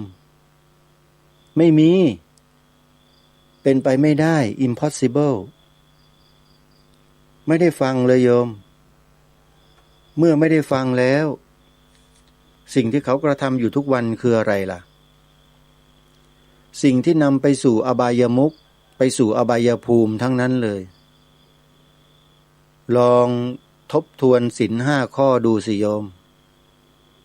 มนุษย์ที่กระทำไม่ถูกต้องเขาทำผิดอะไรล่ะผิดศีลผิดธรรมทั้งนั้นเลยแล้วก็เป็นอยู่อย่างเนี้ยเต็มโลกไปหมดเลยเพราะถูกกระแสมันดึงดูดกระแสที่มันเข้ามาทางตากระแสที่มันเข้ามาทางหูอันนี้เป็นกระแสหลักเลยเข้ามาทั้งทางตาแล้วก็ทางหูของเราแล้วเสร็จแล้วมันก็ลงไปสู่ใจเรียกว่ามโนทวารเมื่อเข้าไปสู่ใจแล้วผ่านกระบวนการไต่สวนผ่านกระบวนการเรียกว่าเคลื่อนไหวทางอารมณ์จิตก็ไปรับเอาอารมณ์นั่นแหละไปปรุงแต่งตัวที่ปรุงแต่งอารมณ์เหล่านั้นก็คือตัวชวนะจิตเป็นทั้งฝ่ายกุศลก็มีเป็นฝ่ายอกุศลก็มีเป็นกลางๆก็มีแต่ส่วนมากมนุษย์ในโลกจะมีแต่ชวนะที่เป็นอกุศลปรุงแต่งจิตอยู่ตลอดมากมายยิ่งกว่ากุศลนานๆจะเจอสภาวะธรรมหรือจิตที่ดีเกิดขึ้นในใจแล้วมีความสุขเกิดมีน้อยมากจริงหรือไม่อย่างปัจจุบันเนี้ยผู้คนก็เครียดเรื่องการเป็นอยู่ของชีวิตความเครียดเนี่ยเป็นบุญหรือเป็นบาปโยมเป็นกุศลหรือเป็นอกุศลความเครียดอะความเครียดเนี่ยเป็นอกุศลนะเป็นอุทธัจจะกุกุจจะเป็นลูกของโทสะกับโมหะมันเกิดขึ้นมาทำให้จิตใจสับสนวุ่นวายจิตใจรุ่มร้อนไม่เป็นความสุขมีแต่ความทุกข์รุมเร้าอยู่ตลอดนี่แหละเรียกว่าอกุศลจิตอกุศลจิตถ้าเกิดขึ้นมากๆก็จะทำให้ชีวิตเราเนี่ยห่อเหี่ยวชีวิตของเรานั้นตกต่ำชีวิตเราไม่เจริญชีวิตของเรานั้นสูญเสียสมดุลแล้วอาจจะทำให้ชีวิตพังได้ถ้าเราสั่งสมอกุศลกันมากๆมันก็จะเป็นเช่นนั้นแต่ถ้าตรงกันข้ามมนุษย์ของเราสั่งสมแต่บุญเสพแต่สิ่งที่เป็นกุศลสิ่งที่เป็นมงคลอยู่บ่อยๆเนืองๆก็จะทำให้จิตใจดีขึ้นเบิกบานขึ้นสงบขึ้นชีวิตก็จะดีขึ้นไปตามจิตที่สงบจิตที่เป็นมงคลนั้นนี่แหละคือที่มาที่ไปของความสุขและความทุกข์ที่เกิดขึ้นในใจของมนุษย์ก็เพราะเราไปดูไปฟังอะไรกันไปคิดอะไรกันอยู่จิตใจเราเนี่ยสำคัญคือความคิดเนี่ยสำคัญมากพระสัมมาสัมพุทธเจ้าตรัสยืนยันไว้เลยว่าความคิดของมนุษย์หรือจิตของมนุษย์เนี่ยสำคัญที่สุดจิตเป็นนายกายเป็นบ่าวจิตคือเจ้านายใหญ่คอยสั่งการให้ร่างกายนั้นกระทำให้วาจานั้นพูด ถ้าจิตเป็นอกุศลการกระทำออกมานั้นก็เป็นการเบียดเบียนผู้อื่นและตัวเองวาจาที่ออกมานั้นก็เบียดเบียนผู้อื่นและตัวเองด้วยสำหรับรายการคดีโลกคดีธรรมที่พูดจาแบบนี้ถามว่าเบียดเบียนใครไหมยอมรับนะเบียดเบียนฮะแต่ไม่ได้เบียดเบียนคนดีนะเบียดเบียนคนที่ไม่ค่อยจะดีเท่าไหร่ไม่ค่อยชอบเพราะจิตใจเขานั้นไม่ดีถ้าจิตใจเขาดีเขาจะไม่แสดงออกอะไรจากการพูดของรายการคดีโลกคดีธรรมแต่ถ้ามีปฏิกิริยาตอบโต้ออกมาในลักษณะที่เป็นอกุศลเป็นลบ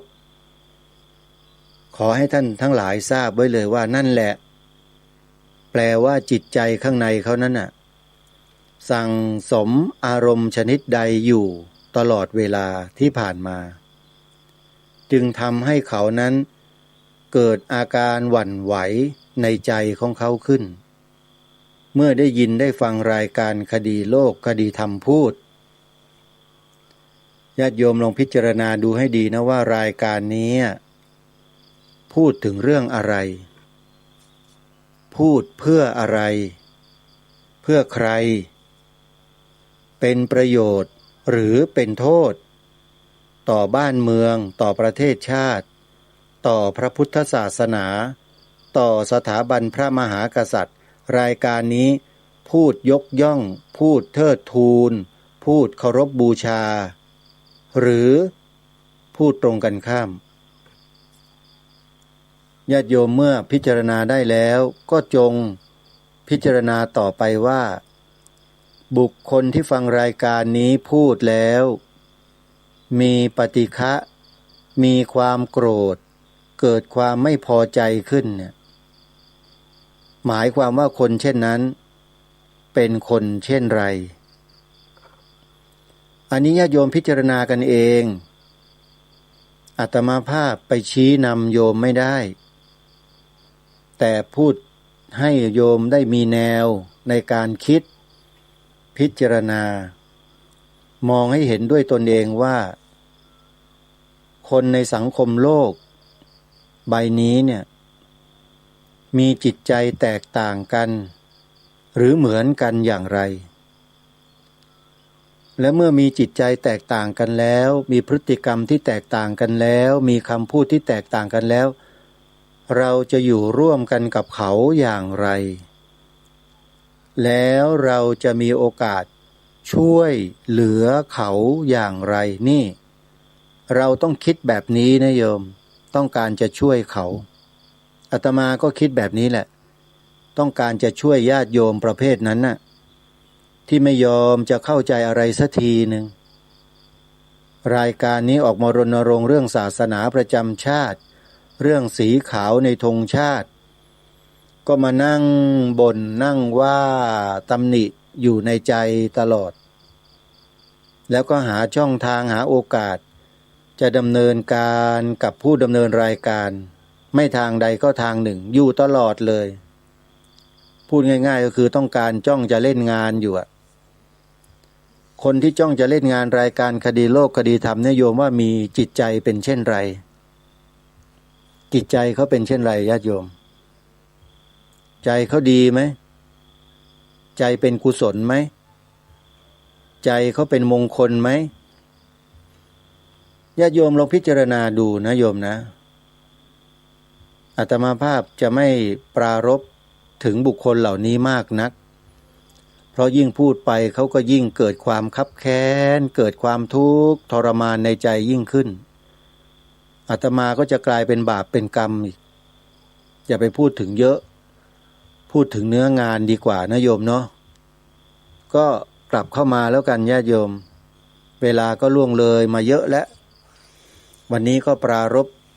สิ่งอันพันละเล็กพันละน้อยในเบื้องต้นให้เราได้ฟังกันพอจะได้คิดมองเห็นสภาวะในจิตใจของคนเราที่มีอยู่ในสังคมรอบตัวเราเนี่ยว่า เขาเป็นคนเช่นไรเราก็จะพิจารณาศึกษาออกแล้วเราก็จะได้หาทางที่จะช่วยเหลือเกื้อกูลพวกเขาเนี่ยให้มีจิตใจที่ดีขึ้นมีความสุขมากขึ้นด้วยความกรุณาของเราในใจเมื่อเราสั่งสมบุญทำบุญฟังเทศน์ฟังธรรมฟังสถานีวิทยุพระพุทธศาสนาของครูบาอาจารย์ของเราอยู่บ่อยๆนั่นหมายความว่าจิตใจเราจะต้องสูงขึ้นดีขึ้นหนักแน่นขึ้นมั่นคงยิ่งขึ้นจะไม่หวั่นไหวต่ออารมณ์ภายนอกที่มากระทบง่ายขึ้นนะหวั่นไหวยากโยมไม่หวั่นไหวง่ายนะนั่นแปลว่าเรานั้นสามารถจะเป็นที่พึ่งของคนอื่นได้บ้างที่พึ่งในที่นี้คือไม่ได้หมายความว่าเราจะต้องไปให้ข้าวให้ปลาป้อนข้าวป้อนปลาให้เสื้อผ้ายารักษาโรคที่อยู่อาศัยให้สมบัติทรัพย์สินไม่ใช่เป็นที่พึ่งนี้หมายความว่าที่พึ่งทางจิตใจของผู้คนโดยการเราพูดเราแสดงเรากล่าวกับคนเหล่านั้นด้วยวาจาที่เป็นมิตรกับเขาแล้วก็ค่อยๆแนะนำให้เขานั้น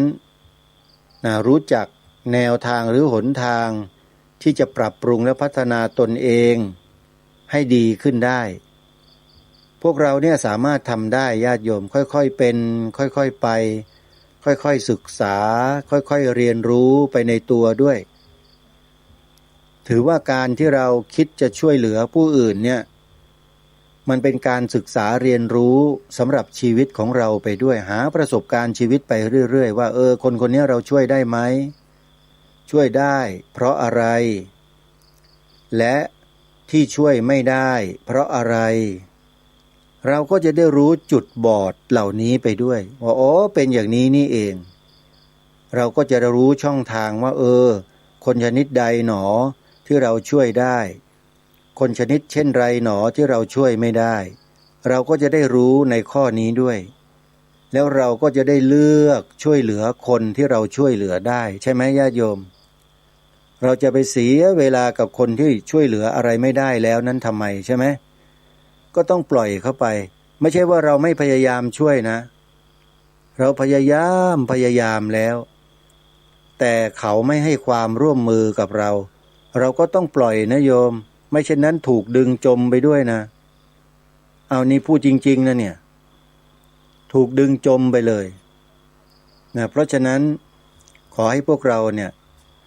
จงตั้งจิตใจเป็นกัลยาณจิตเอาไว้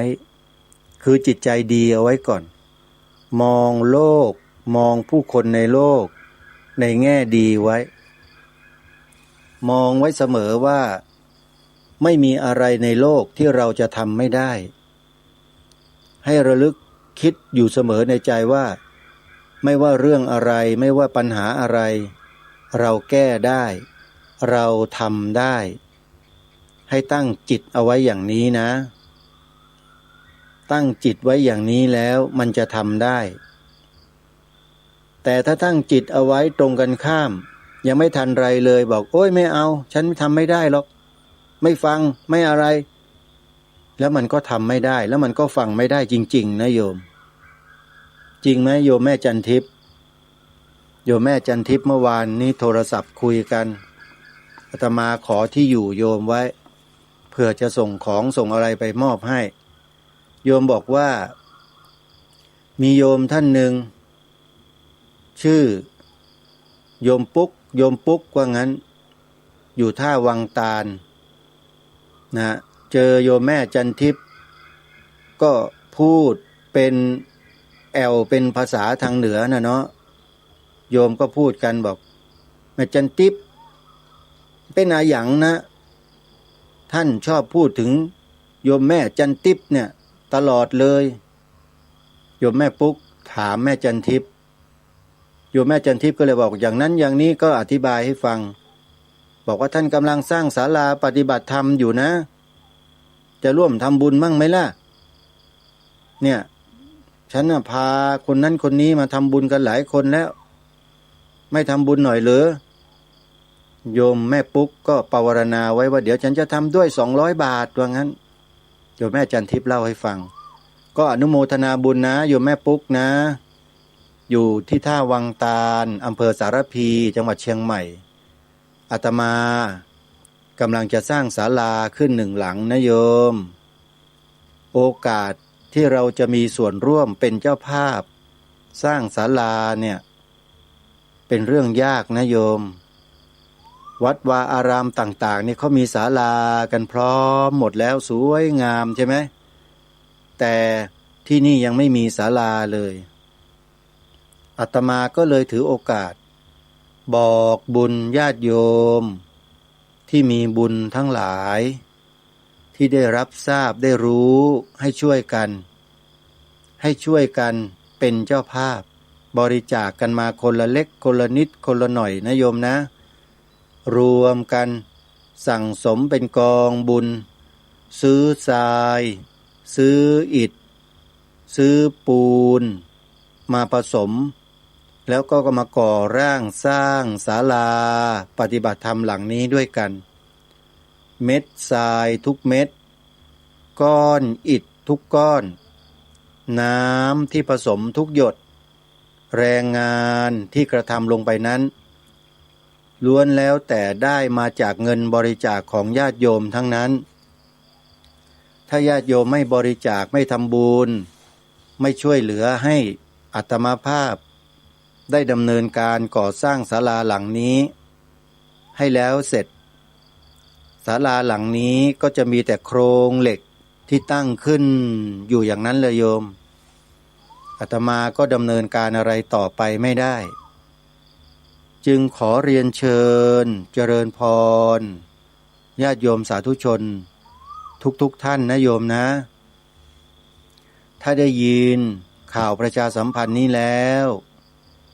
ก็ให้ญาติโยมช่วยกันเป็นสะพานบุญบอกต่อกันไปนะโยมนะรวบรวมกันมาแล้วก็ส่งต่อให้กับสายบุญของเราอย่างทางจังหวัดเชียงใหม่นี่ก็แม่จันทิพย์แสงทองแม่ฟองจันปัญญาตุ้ยเป็นต้นโยมแม่สุภาพกองอินอย่างเนี้ยช่วยกันโยมเป็นสะพานบุญให้กับสวนป่าสามัคคีธรรมของอาตมากันนะช่วยกันสร้างศาลาเมื่อสร้างศาลาเสร็จแล้วก็จะมีการประดับประดาตกแต่งเล็กๆน้อยๆให้ดูสะอาดตาปรับภูมิทัศน์โดยรอบที่นี่ยังไม่มีไฟฟ้าเลยโยมอาตมาเนี่ยตอนนี้อยู่กันมืดๆต้องใช้ไฟโซลาร์เซลล์ที่มีคุณภาพเพียงนิดๆหน่อยๆในการใช้แสงสว่างเท่านั้นเปิดพัดลมนานๆไฟก็หมดไฟก็ดับพอดับแล้วก็ไม่ได้ใช้ตลอดเลยต้องรอตะวันขึ้นดวงอาทิตย์ขึ้นซะก่อนให้ดวงอาทิตย์ชาร์จแบตเตอรี่สักพักหนึ่งไฟก็จะเริ่มมีใช้บ้างใช้ได้เฉพาะแสงสว่างแล้วก็พัดลมชั่วระยะเวลาสั้นๆโยมนี่คือสิ่งที่สวนป่าสามัคคีธรรมของอาตมาภาพได้รับความลำบากในตอนนี้ไม่มีไฟฟ้าใช้นะโยมไปขอทางการไฟฟ้าทางอบต.ทางผู้ใหญ่บ้านกำนันเขาบอกว่าเพียงแค่สถานที่แห่งเดียวเนี่ยไฟฟ้าเขาไม่มาต่อให้หรอกต้องรวมตัวกันเป็นกลุ่ม10อะไรนะเขาเรียกว่า10หลังคาเรือนนะถ้ามี10หลังคาเรือนครบเมื่อไหร่ขอไปที่การไฟฟ้าแล้วเขาจะมาติดตั้งระบบไฟฟ้าให้ว่างั้นใครที่มีกำลังภายในเรื่องของการติดตั้งไฟฟ้าเดินไฟฟ้าเข้ามาใช้ได้บ้างโยมช่วยแนะนำอาตมาหน่อยนะอาตมาเดือดร้อนมากเลยไม่มีไฟฟ้าใช้จะหุงหาอาหารข้าวปลาจะทำอะไรต่อไม่อะไรเหมือนกับคนที่ก็มีไฟฟ้าเนี่ยทำไม่ได้นะโยมได้แต่ใช้แสงสว่าง และเปิดพัดลมไล่ความร้อนแค่นี้ไฟก็ไม่พอใช้แล้วโยมจะติดเครื่องปั่นไฟฟ้าก็กระไรอยู่ไม่คุ้มค่าเลยน้ำมันก็แพงที่สุดในโลกประเทศไทยตั้งแต่ตั้งประเทศมาเนี่ยไม่เคยเจอการขึ้นราคาน้ำมันสูงลิบลิ่วขนาดนี้มาก่อนอาตมาภาพก็เพิ่งเคยพบเคยเจอนี่แหละโยมแล้วเชื่อว่าญาติโยมทุกคนก็เพิ่งจะเคยพบเคยเจอเหมือนกันเนาะไม่มีรัฐบาลไหนที่เก่งเหมือนกับรัฐบาลนี้นะที่ขึ้นราคาน้ำมันได้ทีหนึ่งหลายตังค์เห็นว่า10 กว่าบาทขึ้นทีเดียวรวดเลยไม่เคยมีรัฐบาลไหนทำได้เก่งถึงขนาดนี้มาก่อนต้องยอมรับนะเก่งมากๆเลยอนุโมทนาสาธุขอให้ได้กันเยอะๆนะได้อะไรนั้นก็แล้วแต่ที่กระทำกันนะโยมไม่ได้แช่งนะโยมอวยพรกันให้ได้เยอะๆทำสิ่งใดก็ให้ได้สิ่งนั้นเยอะๆนะโยมนะเอาละญาติโยมพูดถึงโยมแม่จันทิพย์แสงทองโยมแม่ปุ๊กเล่าให้ฟังว่าฟังรายการวิทยุของเปิ้ลพูดถึงแต่แม่จันทิพย์บ่อยๆเนี่ยเปิ้ลเป็นใครเป็นไผกันนะแม่จันทิพย์ก็เล่าเป็นฉากให้ฟังเลยพอเล่าเสร็จแม่จันทิพย์บอกบุญมาร่วมสร้างศาลากับเปิ้ลหน่อยเลย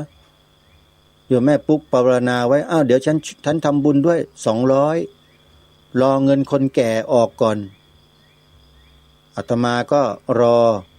โยมแม่ปุ๊กนี่แหละนะร่วมทำบุญเข้ามาแล้วเมื่อโยมแม่จันทิพย์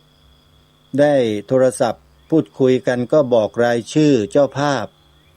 ที่ร่วมทำบุญสร้างศาลาปฏิบัติธรรมเข้ามาอีกจำนวนหนึ่งก็มีคุณโยมแม่แก้วดีมหาเทพร่วมบุญมา 1,000 บาทอนุโมทนาสาธุและโยมแม่เพ็ญศรีชัยเจริญวงศ์300 บาทโยมแม่นงเยาว์แปลงแสง300 บาทโยมแม่คำน้อยแปลงแสง100 บาทแล้วก็โยมแม่สุภาพกองยิน500 บาทนี่โยมแม่สุภาพนี่โอนมาถวายเองขออนุโมทนาบุญนะโยมนะยังไงก็ช่วยบอกต่อกันไปช่วยกันทำบุญสวนป่าสามัคคีธรรมนั้นเปิดทางบุญให้แล้วการสร้างศาลานั้นมีอานิสงส์บุญเยอะกว่าสร้างโบสถ์นะโยมพระสัมมาสัมพุทธเจ้าตรัสไว้กับเทวดาครั้งหนึ่งเทวดามาทูลถามพระพุทธเจ้าถึงบุคคลเช่นไรหนอที่เมื่ออยู่ในโลกใบนี้ทำบุญเช่นไรจึงจะได้บุญทั้งกลางวันและกลางคืนเมื่อตายจากโลกนี้แล้วก็ไปสู่สวรรค์พระสัมมาสัมพุทธเจ้าก็ตรัสตอบเทวดาว่าบุคคลใดก็ตามขุดบ่อน้ำสร้างสะพานสร้างอารามปลูกสวนป่าบุคคลนั้นได้บุญทั้งกลางวันและกลางคืนบุคคลนั้นมีศีลรักษาศีลตายแล้วก็จะไปสู่สวรรค์โดยส่วนเดียวเพราะฉะนั้นอานิสงส์ของการสร้างอารามสร้างที่อยู่อาศัยคือศาลาเนี่ยโยมได้อานิสงส์มากตามที่พระสัมมาสัมพุทธเจ้าตรัสไว้สูตรนี้มีชื่อว่าวณโรปะสูตรวแหวนนอหนูวณสระโอรอเรือปอปลาโรปะสูตร โยมไปพิมพ์ใน Google ใน YouTube ใน Facebook ใน TikTok หรือว่านะโรปะสูตรคำนี้นะโยมก็จะได้อ่านเลยเป็นเนื้อหาที่อยู่ในพระไตรปิฎกที่พระสัมมาสัมพุทธเจ้าตรัสตอบแก่เทวดาที่มาทูลถามพระองค์ว่าคนที่อยู่ในโลกมนุษย์เนี่ยกระทำเช่นไรหนอถึงจะได้บุญทั้งกลางวันและกลางคืนพระพุทธเจ้าก็คือคนที่ขวนขวายขุดบ่อน้ำสร้างสะพานปลูกสวนป่าสร้างอารามหรือศาลาต่างๆเนี่ยที่อยู่อาศัยที่อยู่อาศัยเป็นศาลานี่แหละได้บุญทั้งกลางวันและกลางคืนเมื่อตายจากโลกนี้แล้วบุคคลนั้นต้องมีศีลด้วยนะปฏิบัติตามศีลห้าเนี่ยไม่ใช่ปฏิบัติแบบบริสุทธิ์นะโยมแต่ปฏิบัติตามศีลห้าได้มากได้น้อยไม่สำคัญแต่ขอให้ปฏิบัติตามนั้นตายจากโลกนี้จะขึ้นสวรรค์ทันทีเพราะฉะนั้นญาติโยมสวนป่าสามัคคีธรรมนั้นปลูกป่า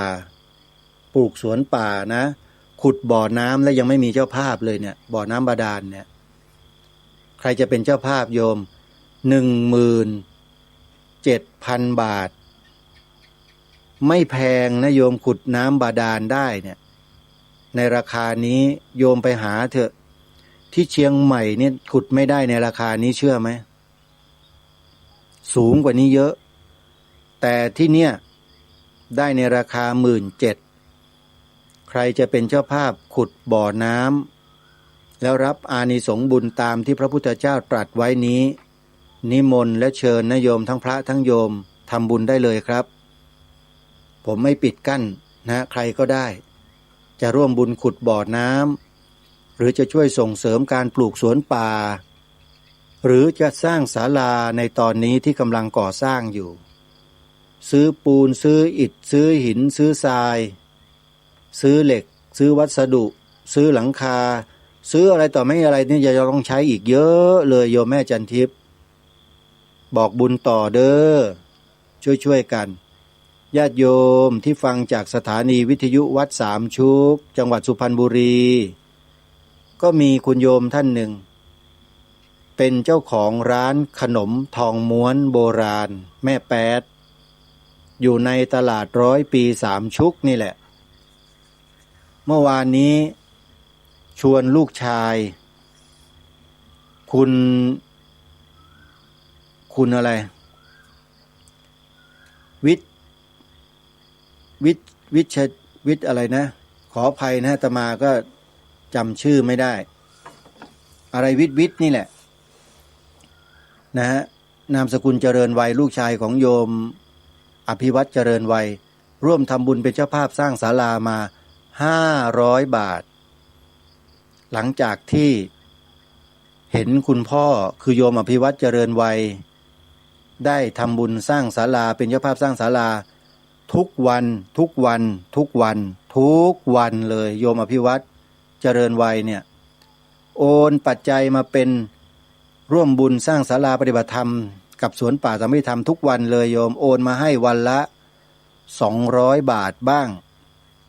300 บาทบ้างโอนทุกวันเลยญาติโยมจะทำบุญอย่างโยมอภิวัตก็ได้นะโยมนะ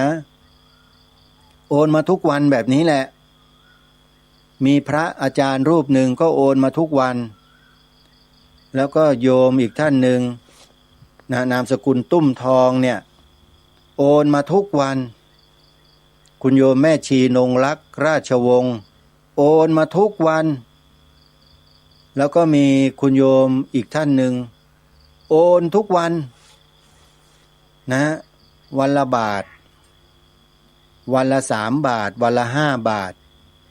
วันละ9 บาทวันละ10 บาทก็มีวันละ20 บาทก็มีโอนทุกวันโยมเนี่ยทำบุญอย่างเนี้ยเห็นไหมฮะไม่ต้องทำเยอะแต่ทำบ่อยๆอธิษฐานจิตบ่อยๆแล้วโอนมาทำบุญบ่อยๆโยม1 บาทก็เป็นเมล็ดทรายจำนวนมากมายนับไม่ถ้วนแล้วนะ ผสมเข้าไปเป็นคอนกรีตเสริมเหล็กนะแล้วก็ก่อร่างสร้างเป็นศาลาปฏิบัติธรรมขึ้นมานี่แหละคือการทำบุญที่แท้จริงทำบ่อยๆทำทุกวันทำบ่อยๆทำไปจนกระทั่งศาลานี้เสร็จนั่นแหละโยมแล้วก็จะมีบุญอื่นรออยู่นะการขุดบ่อน้ำอย่างที่บอกเมื่อสักครู่นี้ยังไม่มีใครรับเป็นเจ้าภาพแล้วหลังจากเสร็จศาลาแล้วก็จะมีการทำบุญแผงโซลาร์เซลล์เพื่อทำระบบไฟฟ้าขึ้นมาใช้ในศาลาอีกด้วยก็ยังจะต้องบอกบุญญาติโยมไปเรื่อยๆนะโยมนะอาตมาภาพมาปลูกป่าไว้แล้วก็ต้องการจะทำให้สถานที่นี้ร่มรื่นนะมีความเย็นนิตมานั่งอยู่นอกกุฏินะโยมเพราะตอนนี้ไฟฟ้ามันไม่พอใช้มันดับพัดลมก็เปิดไม่ได้ข้างในมันก็อุดอู้มันร้อนก็เลยออกมานั่งข้างนอกอากาศเย็นสบายๆเลยข้างนอกเนี่ยนะไม่มีไฟในป่าก็มืดนะสิงสาราสัตว์มันก็คงจะจ้องมองอาตมาแล้วว่ามานั่งทำอะไรเปิดไฟดวงเล็กๆแล้วก็พูดเมาส์อยู่คนเดียวพวกสิงสาราสัตว์นี่ถ้ามันมีสมองคิดนกหนูต่างๆมันคงจะบอกว่าไอ้มนุษย์คนนี้มันบ้าหรือไงมันรู้มานั่งบ่นอยู่คนเดียวเนี่ยกูฟังไม่รู้เรื่องอันนี้พูดตลกนะโยมขอขมาครูบาอาจารย์ด้วยครับขอขมาญาติโยมด้วยนะมาสู่ช่วงท้ายของเวลาหมดแล้วโยมอย่าลืมนะโยมนะร่วมทำบุญกันเป็นเจ้าภาพสร้างศาลาปฏิบัติธรรมร่วมกัน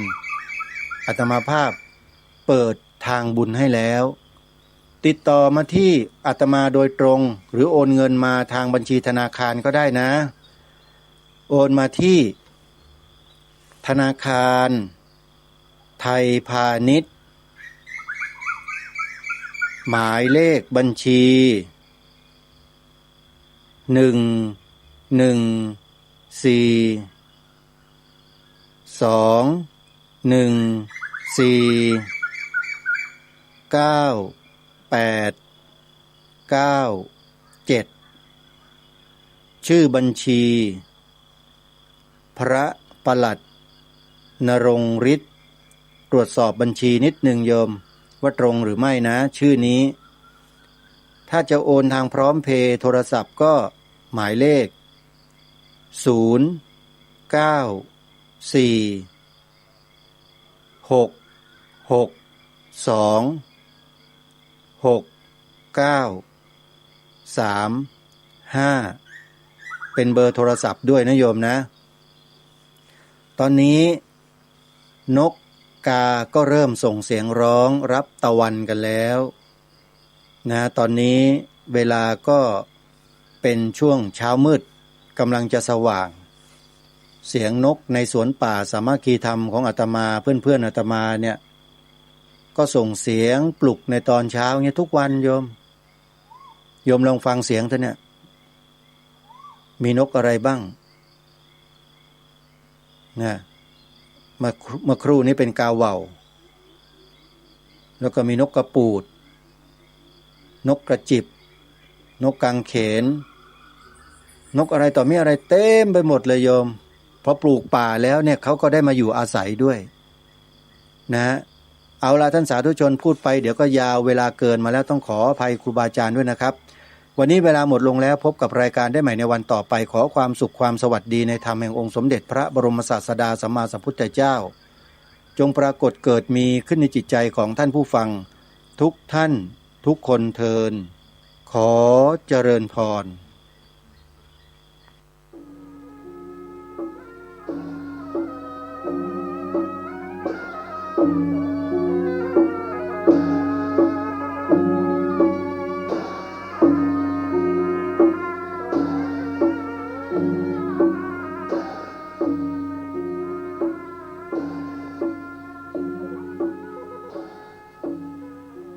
ขอความเจริญในธรรม และความผาสุกทางใจ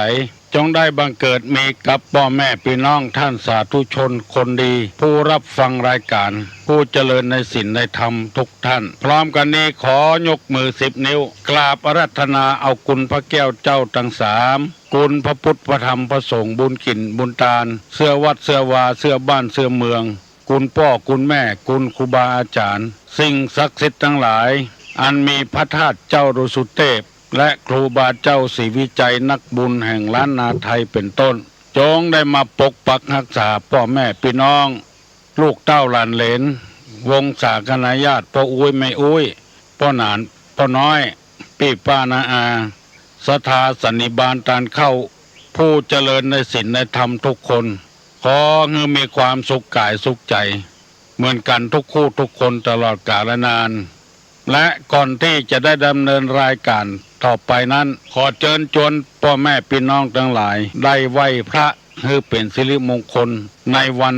มหาสงกรานต์นี้ก่อนเนอะอะระหังสัมมาสัมพุทโธภควาพุทธังภควันตังอภิวาเทมิกราบสวากขาโตภควตาธัมโมธัมมังนามัสสามิกราบสุปฏิปันโนภควโตสาวกสังโฆสังฆังนะมามิกราบหันนะมายังพุทธัสสะภควโตบุพาภะคณะมะกาลังกาโลมาเสนะโมตัสสะภะคะวะโตอะระหะโตสัมมาสัมพุทธัสสะนะโมตัสสะภะคะวะโตอะระหะโตสัมมาสัมพุทธัสสะนะโมตัสสะภะคะวะโตอะระหะโตสัมมาสัมพุทธัสสะ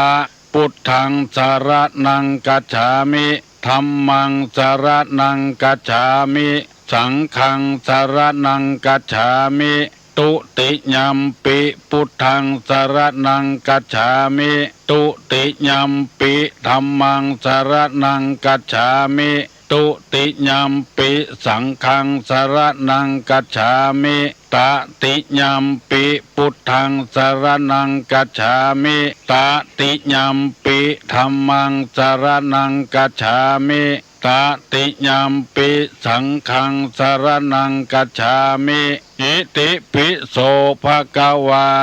อะระหังสัมมาสัมพุทโธวิชชาจารณะสัมปันโนสุขโตโลกวิโทอนุตตะโลปุริสาธรรมสารถิสัทธาเทวะมนุษย์สานังพุทโธภควาติสวากขาโตภควตาธัมโมสันติทิโกอากาลิโกเอหิปัสสิโกโอปนะยิโกปัจจัตตังเวทิตโพวินโยหิติสุปฏิปันโนภควโตสาวกสังโฆอุจุปฏิปันโนภควโตสาวกสังโฆญาญะปฏิปันโนภควโตสาวกสังโฆสามิจิปฏิปันโนภควโตสาวกสังโฆญาติตังจัตตาลิปุริสายุคานิอัฏฐาปุริสาปุคลาเอสะภะคะวะโตสาวกสังโฆอาหุไนโยปาหุไนโยทักขิไนโยอัญชลิกาลนิโยอนุตตะลังปุญญเขตังโลกัสสาติกราบ1กราบ2กราบ3ได้ไหวพระเจ้าพร้อมกันแล้วเป็นสิริมงคลแล้วขอบคุณกับพี่น้องลูกหลานเหลนทั้งหลายเน้อที่ได้ฟังกรรมกันการฟังกรรมกันนี่เป็นมงคลนะมงคลชีวิตคือว่าไว้เนื้อเชื่อใจกันโสวัจจสตาบนว่าเป็นคนว่าง่ายสอนง่ายบกระด้างกระเดืองนอนอยู่ก็ดีลุกแล้วก็ดีได้พร้อมอกพร้อมใจกันอย่างอี้เป็นความดีวันนี้เป็นวันฮู้กันทั่วไปแล้วว่าวันสังขารล่อง วันสังขารล่องนี้ตามปกติแล้ว ทั้งบ้านทั้งจองของเราจะเพี้ยวบ้านเพี้ยวจองต่ำต้นกล้วยสวนกล้วยเป็นวันอนามัยเป็นวันทำความสะอาดซักเสื้อซักผ้าขัดถูบ้านขัดถูจองต่างบางบ้านก็ปากันหาบน้ำไปขัดถูพระพุทธรูปในวัดในวาล้างวัดล้างวาให้สะอาดหมดจดผ่องใสสุดที่บ่ได้ซักเป็นปีมากับวันนี้ก็จะได้หันตะวันกรรมส่วนมากเปิ้นไปซักกันที่น้ำแม่ปุ่นน้ำแม่ปิงปุ่นอยู่ใกล้ที่ไหนก็ไปซักกันที่หั่นอันนี้เป็นประเพณีแต่โบราณวันโภคนี้เป็นวันเนาบ้านเฮาว่าวันเน่าอันนี้เปิ้นจะขนทรายเข้าใส่วัดเป็นวันดาแป้งข้าวต้มแป้งข้าวหนมขนทรายเข้าใส่วัดกันบอกว่าวัดใดเพื่อให้เป็นสิริมงคลแล้ววันพญาวันนั้นเมื่อเจ้าไปทำบุญตักบาตรทานขันข้าวให้พ่อให้แม่ให้พี่ให้น้องพี่ตายเก่าเน่าเมินแล้วกินข้าวตอนแล้วจะปากันเอาตุงมาปักเจดีย์ทรายประดับประดาเจดีย์ทรายปูชาพระเกศแก้วจุลมณีมหาธาตุแล้วฟังธรรมอานิสงส์ปีใหม่นึ่งผูกปันสินปันปอนกันแล้วก็ดำหัวตุเจ้าพระเนนในวัดหลังจากนั้นแล้วก็ออกดำหัวคุเฒ่าคนแก่แถมวันนั้นก็วันปากปีไล่ดำหัวผู้เฒ่าผู้แก่ผู้ที่มีบุญคุณกับตัวเองสละสลงพระพุทธรูปอันนี้เป็นประเพณีที่ทำกันมาเจนใดเจนเบามาแล้ว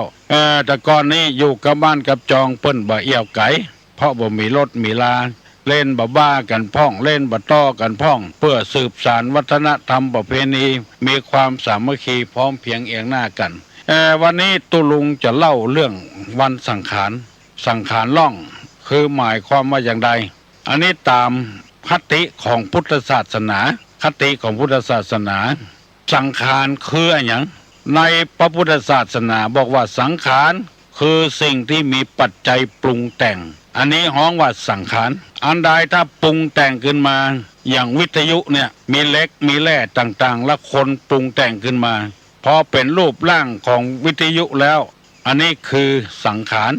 อย่างตัวไฟตัวมันพี่น้องทั้งหลายที่ฟังกันประเดี๋ยวนี้กู้คนเป็นสังขารมดสังขารล่องกู้คนเป็นสังขารมดในทางพุทธศาสนาบ่เชื่อลองถามครูบาอาจารย์ผู้เฒ่าผู้แก่เถอะที่เปิ้นหูเปิ้นลวกนะตัวเขาคนนี้ก็เป็นสังขารเพราะว่ามีปัจจัยปรุงแต่งขึ้นมาปัจจัยนั่นก็คือไผ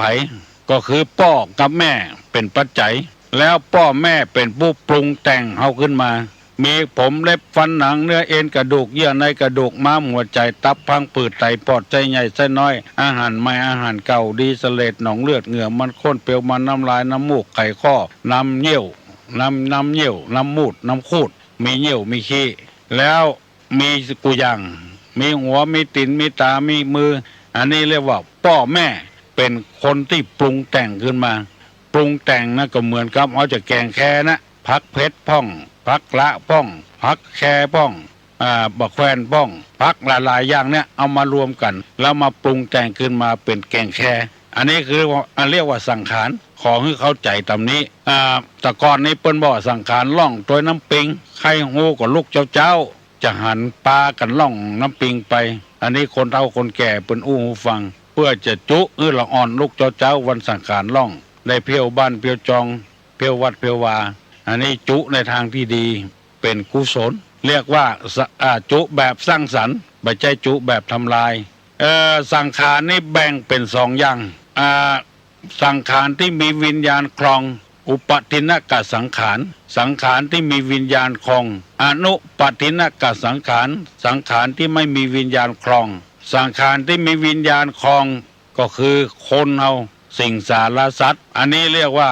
มีวิญญาณครองนกหนูปูปลาหมดเนี้ยวิญญาณแปลว่าความรู้สึกมีครองไว้อยู่อย่างมดเนี่ยไต่ดุมๆเอามือไปจิความกลัวตายของมันว่าอันตรายมาถึงแล้วมันก็ล่นละเป็นต้อเป็นแตนเป็นอย่างก็จ้างแล้วมันอยู่ของมันนี่ถ้าเอาไปจิมันก็เดี๋ยวตื่นละอันนี้คือวิญญาณมันตื่นคนเอานี่มีความรู้สึกตลอดเวลาอันนี้เรียกว่าสังขารที่มีวิญญาณครองอนุปทินกสังขารแปลว่าสังขารที่บ่มีวิญญาณต้นไม้เนี่ยฟันตะมันบ่เดือดบ่ดังอย่างสักอย่างดินอย่างเงี้ยบ่มีวิญญาณครองแต่เป็นสังขารได้ ดอยอย่างเงี้ยภูเขาอย่างเงี้ยไประเบิดไปอย่างมันก็ตามใจได้มันบัดเดือดร้อนมันหมูสึกอย่างอันนี้เรียกว่าอนุปทินกสังขารสังขารที่ไม่มีวิญญาณครองสังขารตัวเนี้ยมันจะล่วงไปถึงวันถึงวันถึงวันคือมันจะกร่อนจะหักคนเอานี่ก็เช่นเดียวกันจะล่วงไปถึงวันถึงวันถึงวันจากในท้องออกมาก็เป็นใหญ่เอาปีกไว้ที่เก่าก็บ่ได้ละมันได้ลมได้อากาศได้หายใจแล้วเอาไปใหญ่ที่เก่าก็บ่ได้ละอันนี้เรียกว่าสังขารที่มีวิญญาณครองเกิดออกมาก็ให้ละให้ยังมีกรรมโบราณว่าให้อย่างให้เพื่อจะมาต่อสู้โลกประกอบด้วยความทุกอย่างทุกนักทุกหนาหน้าละอาแหน่งนายเอาสะปะสะปืนอย่างทุก108ให้อันนี้คนโบราณเพิ่นว่าออกมาก็ให้เพื่อจะประเชิญต่อโลกต่อไปแต่มีสะปะสะปืนเป็นนายกอยู่ดีๆก็ปากันก็มอบไล่กันหมู่เนี้ยเป็นความทุกข์ทั้งนั้นมีกินก็เป็นทุกข์บ่มีกินก็เป็นทุกข์งามก็เป็นทุกข์บ่งามก็เป็นทุกข์สะปะสะปืนทุกข์เพราะเจ็บเพราะป่วยแถมต่างหากเพราะโรคภัยไข้เจ็บมาเบียดเบียนต่างหากสารพัดอย่างพอใหญ่ขึ้นมาจะน้อยอันเนี้ยสังขารล่วงไปก็เป็นละอ่อนจากละอ่อนก็เป็นบ่าวเป็นสาวจากบ่าวเป็นสาวขึ้นมาก็แต่งงานกันมีผัวมีเมียพอใจก็มีเมียไม่ยิงก็มีผัวล่วงเลยไปจะน้อยไปเผาแก่เข้าก็แต่งงานมีลูกมีเต้ากันขึ้นมาก็สังขารโรยลาละไปแผ่ว40-50ก็ผมงอกแล้วเขี้ยวเริ่มร้อนแล้วตามัวแล้วหูก็บ่ได้ยินแล้วตาฝ้าตาฟางสะปะสะปืนลงเข้าก็เท่าลงแก่ลงอันเนี้ยสังขารแปลว่าสิ่งที่ปัจจัยปรุงแต่งสังขารเหล่านี้ย่อมอยู่ในเรียกว่าไตรลักษณ์คือลักษณะที่เสมอกัน3อย่างไตรนี่แปลว่า3ลักษณ์นี่เป็นลอลิงมหาอากาศกอไก่แล้วก็สบฤาษีนอนเนนมกรันลักษณะที่เหมือนกันหมดเรียกว่าไตรลักษณ์1เป็นอนิจจตาเป็นของบ่เที่ยงจากเกิดออกมาแล้วก็ใหญ่ขึ้นมาจะน้อยเป็นละอ่อนจากละอ่อนเป็นบ่าวเป็นสาวจากบ่าวเป็นสาวก็เป็นป้องหอป้องเฮือนจากป้องหอป้องเฮือนแก่มาก็เป็นคนเฒ่าคนแก่คนชราในที่สุดก็ตายอันนี้แล้วบ่เที่ยงละบ่คงอยู่ที่เดิมบ่ว่าจะเป็นสิ่งสารสัตว์อันอย่างก็ตามเถอะในอุปทินกสังขารที่มีวิญญาณครองเนี่ยไผก็จ้างเถอะจะเป็นเจ้าเป็นนายเป็นคนไพ่เป็นไอ้อย่างก็จ้างเศรษฐีญาจกไอ้อย่างเป็นตู้เจ้าพระนายพระจายไม่ยิงอยู่ในสภาวะเช่นนี้เหมือนกันหมดคือความบัดเที่ยง2เป็นทุกข์อย่างที่เขาฮู้กันนะบัดได้รับก็เป็นทุกข์สุดแล้วแต่เขาจะทุกข์การทุกข์งานทุกข์กันอย่างก็ตามทุกข์นี่ตึงกายทุกข์ที่ตึงใจทุกข์ตึงมันสมองแล้วก็นอกจากนั้นเป็นอนัตตาคือความบัดใจของตัวเขาใครงามก็ต้องเสริมสวยเขาจะไปบังคับมันว่าบ่ต้องเสริมละบ่ต้องเข้าห้านเสริมสวยบ่ต้องแต่งผมมันงามคนเดียวมันบ่ได้อันนี้เป็นอนัตตาความเป็นปัจจัยของตัวเราต้องแปลงมันแปลงผมเตื้อนึ่งตาหน้าเตื้อนึ่งเสียงเงินเสียงทองใครมันอยู่ต่อไปแถมมันก็บังคับมันบ่ได้บ่ฮื้อตามัวก็บ่ได้บังคับบ่ได้บ่ฮื้อหูหนวกก็บังคับบ่ได้บ่ฮื้อเล็บยาวก็บังคับบ่ได้บ่ฮื้อเขี้ยวร้อนก็บังคับบ่ได้ทั้งนั้นผมยาวตัดเตื้อเดียวกุมเท่าตัวตายก็บ่ได้อันนี้นักปราชญ์บัณฑิตทั้งหลายเพิ่นจึงกล่าวว่าอนัตตาไม่ใช่ตัวไม่ใช่ตนของเราเป็นของสังขารอันเนี้ยเพิ่นว่าสังขารล่องคือปีหนึ่งมี12เดือนเนี่ยจะมี365วันล่องไปเหี่ยปีหนึ่งความจริงนับเป็นวันเป็นชั่วโมงเป็นนาทีวินาทีนี่มันล่วงเลยไปล่องถึงวันสังขารนี่มันล่องคำว่าล่องนี่ก็คือมันลงไปล่องนี่ก็มันบ่คืนขึ้นมาตาก็บ่ดีขึ้นมานอกจากไปแปลงทำไมก็ต้องเสี่ยงเงินเสี่ยงทองก็บ่อดบ่ทนเท่าใดมันล่องมันเลยไปคำว่าร่องนี่ก็ควรจะฮู้กันห้องรอเนี่ยบ้านเฮาว่าห้องอันนั้นสังขารล่องไปคือสิ่งที่มีปัจจัยปรุงแต่งเนี่ยมันล่องไปล่วงเลยไปดอยก็จะหยุดก็จะพังถูกแสงแดดเผาผ่านสิ่งต่างๆมันจะล่วงโรยไปใบไม้ที่มันผลิออกมาเมินเข้าก็แก่เข้าก็เหลืองแล้วก็ล่นมันล่วงไปเห็นแล้วใบไม้ขึ้นมาแถมแตนขึ้นมาแถมสิ่งเหล่านี้เป็นธรรมะเปิ้นกำหนดหรือคนว่าเมื่อทุกคนเป็น ลักษณะอย่างเดียวกัน3อย่างเนี่ยเหมือนกันหมดบอกว่าพอใจบอกว่าไม่ยิงแล้วเอาควรจะอยู่อย่างใดให้มีความสุขบานหวานใจอยู่อย่างใดบ่ให้มันมีทุกข์นักนะไปพอเกิดมาก็ให้แล้วประกอบด้วยทุกข์ก็เข้าหาธรรมะที่ตุลุงนำมาเสนอเนี่ยบ่ควรจะเบียดเบียนกันบ่ควรจะอิจฉาตาร้อนกันบ่ควรจะเล่าหน้าจากขวัญกันบ่ควรจะดูแคว้นกันบ่ควรจะก่อมอบกันคนใดทำดีก็ดีไปพอไปเรื่อยๆเหมือนกับเฮาล้นเขาถึงรักชัยเมื่อมันปันถึงเมื่อเฮาการก็การไปเลยเมื่อเฮาชนะก็ชนะไปเลยเป็นนักเลงปออ้วนว่าอ่านซื่อๆอย่างนักมวยน่ะมันเหมือนจะมีเสมอกันเตื้อนึงแต่ว่าเสมอกันแท้ๆมันบ่มีคะแนนมันสูสีกันอยู่เลยยับเสมอกันความจริงนั่นหมอที่ตีนักเตะนักศอกนักยังมีอยู่ตามสายตาของเฮาแต่กรรมการยกคือเสมอกันมันมีคนแข่งก็จะต้องชนะคนโลคนหมู่นั้นอยู่ตั้งกลางว่าเมื่อคนเอาเข้าใจบัตันเนี่ยมันก็เลยอิจฉาตาร้อนกันชิงดีชิงเด่นกันเข้าใจบัตันในวิธีของพุทธศาสนาเนี่ยคือคนเอาฮักกันผัวเมียอยู่ด้วยกันจะเอาดีอย่างจะได้ล้ำเหลือด่ากันปนบ้านปนจองดูแคว้นกันประมาทกันอยู่กันอู้กันม่วนๆบดีอันนี้ไปจงจังเข้าบ้านกันก็มีเรื่องมีราวบอกว่าผัวบอกว่าเมียบอกว่าลูกเล็กละอ่อนไปพอตึงประเดียวนี่มันบ่มีธรรมะอย่างที่ว่าเนี่ยบ่อยู่ในข่ายของสังขารนึกว่าจะจีรังยั่งยืนจะว่าม่วนต่อไปอย่างต่อไปก็เลยบ่ใครทำการทำงานกับมัวเล่นสนุกเพลิดเพลินเกินไปเกินเหตุเกินการไปนุ่งสายเดียวพ่องนุ่งกางเกงสั้นพ่องนุ่งสิ้นสั้นพ่องอย่างเนี้ยบ่ฮู้สภาวะของสังขารพ่อแม่สร้างสรรค์ขึ้นมาปัจจัยสร้างขึ้นมาแล้วควรจะนุ่งอย่างใดไม่ยิงนุ่งจะใดพอใจนุ่งจะใดก็ฮือไปเป็นตามนั้นอันนี้ไปอวดแข้งอวดขาอวดเผื่อสะดือพุ่นที่เปิ้นทำนั่นเปิ้นบ่ใจวิถีพุทธศาสนาเปิ้นนับถือศาสนาอื่นแล้วเฮาก็ไปเรียนแบบเปิ้นว่าเป็นของดีของงามหมู่นี้เป็นต้นอยู่ด้วยกันก็ฮักกันแปลงกันมีไอ้หยังก็อู้จูสู้จูกันฟังเพื่อได้เข้าใจกันเอาเข้าบ่เข้าใจกันก็พิษเถียงกันแต่ว่าเนี่ยได้ยินข่าวลงวิทยุเข้าบ้านมาก็ซ้อมเมียตีเมียบ่เอาใจเปิ้นมาใส่ใจตัวพ่องเปิ้นตีเฮาบุบเฮามันเป็นจะได้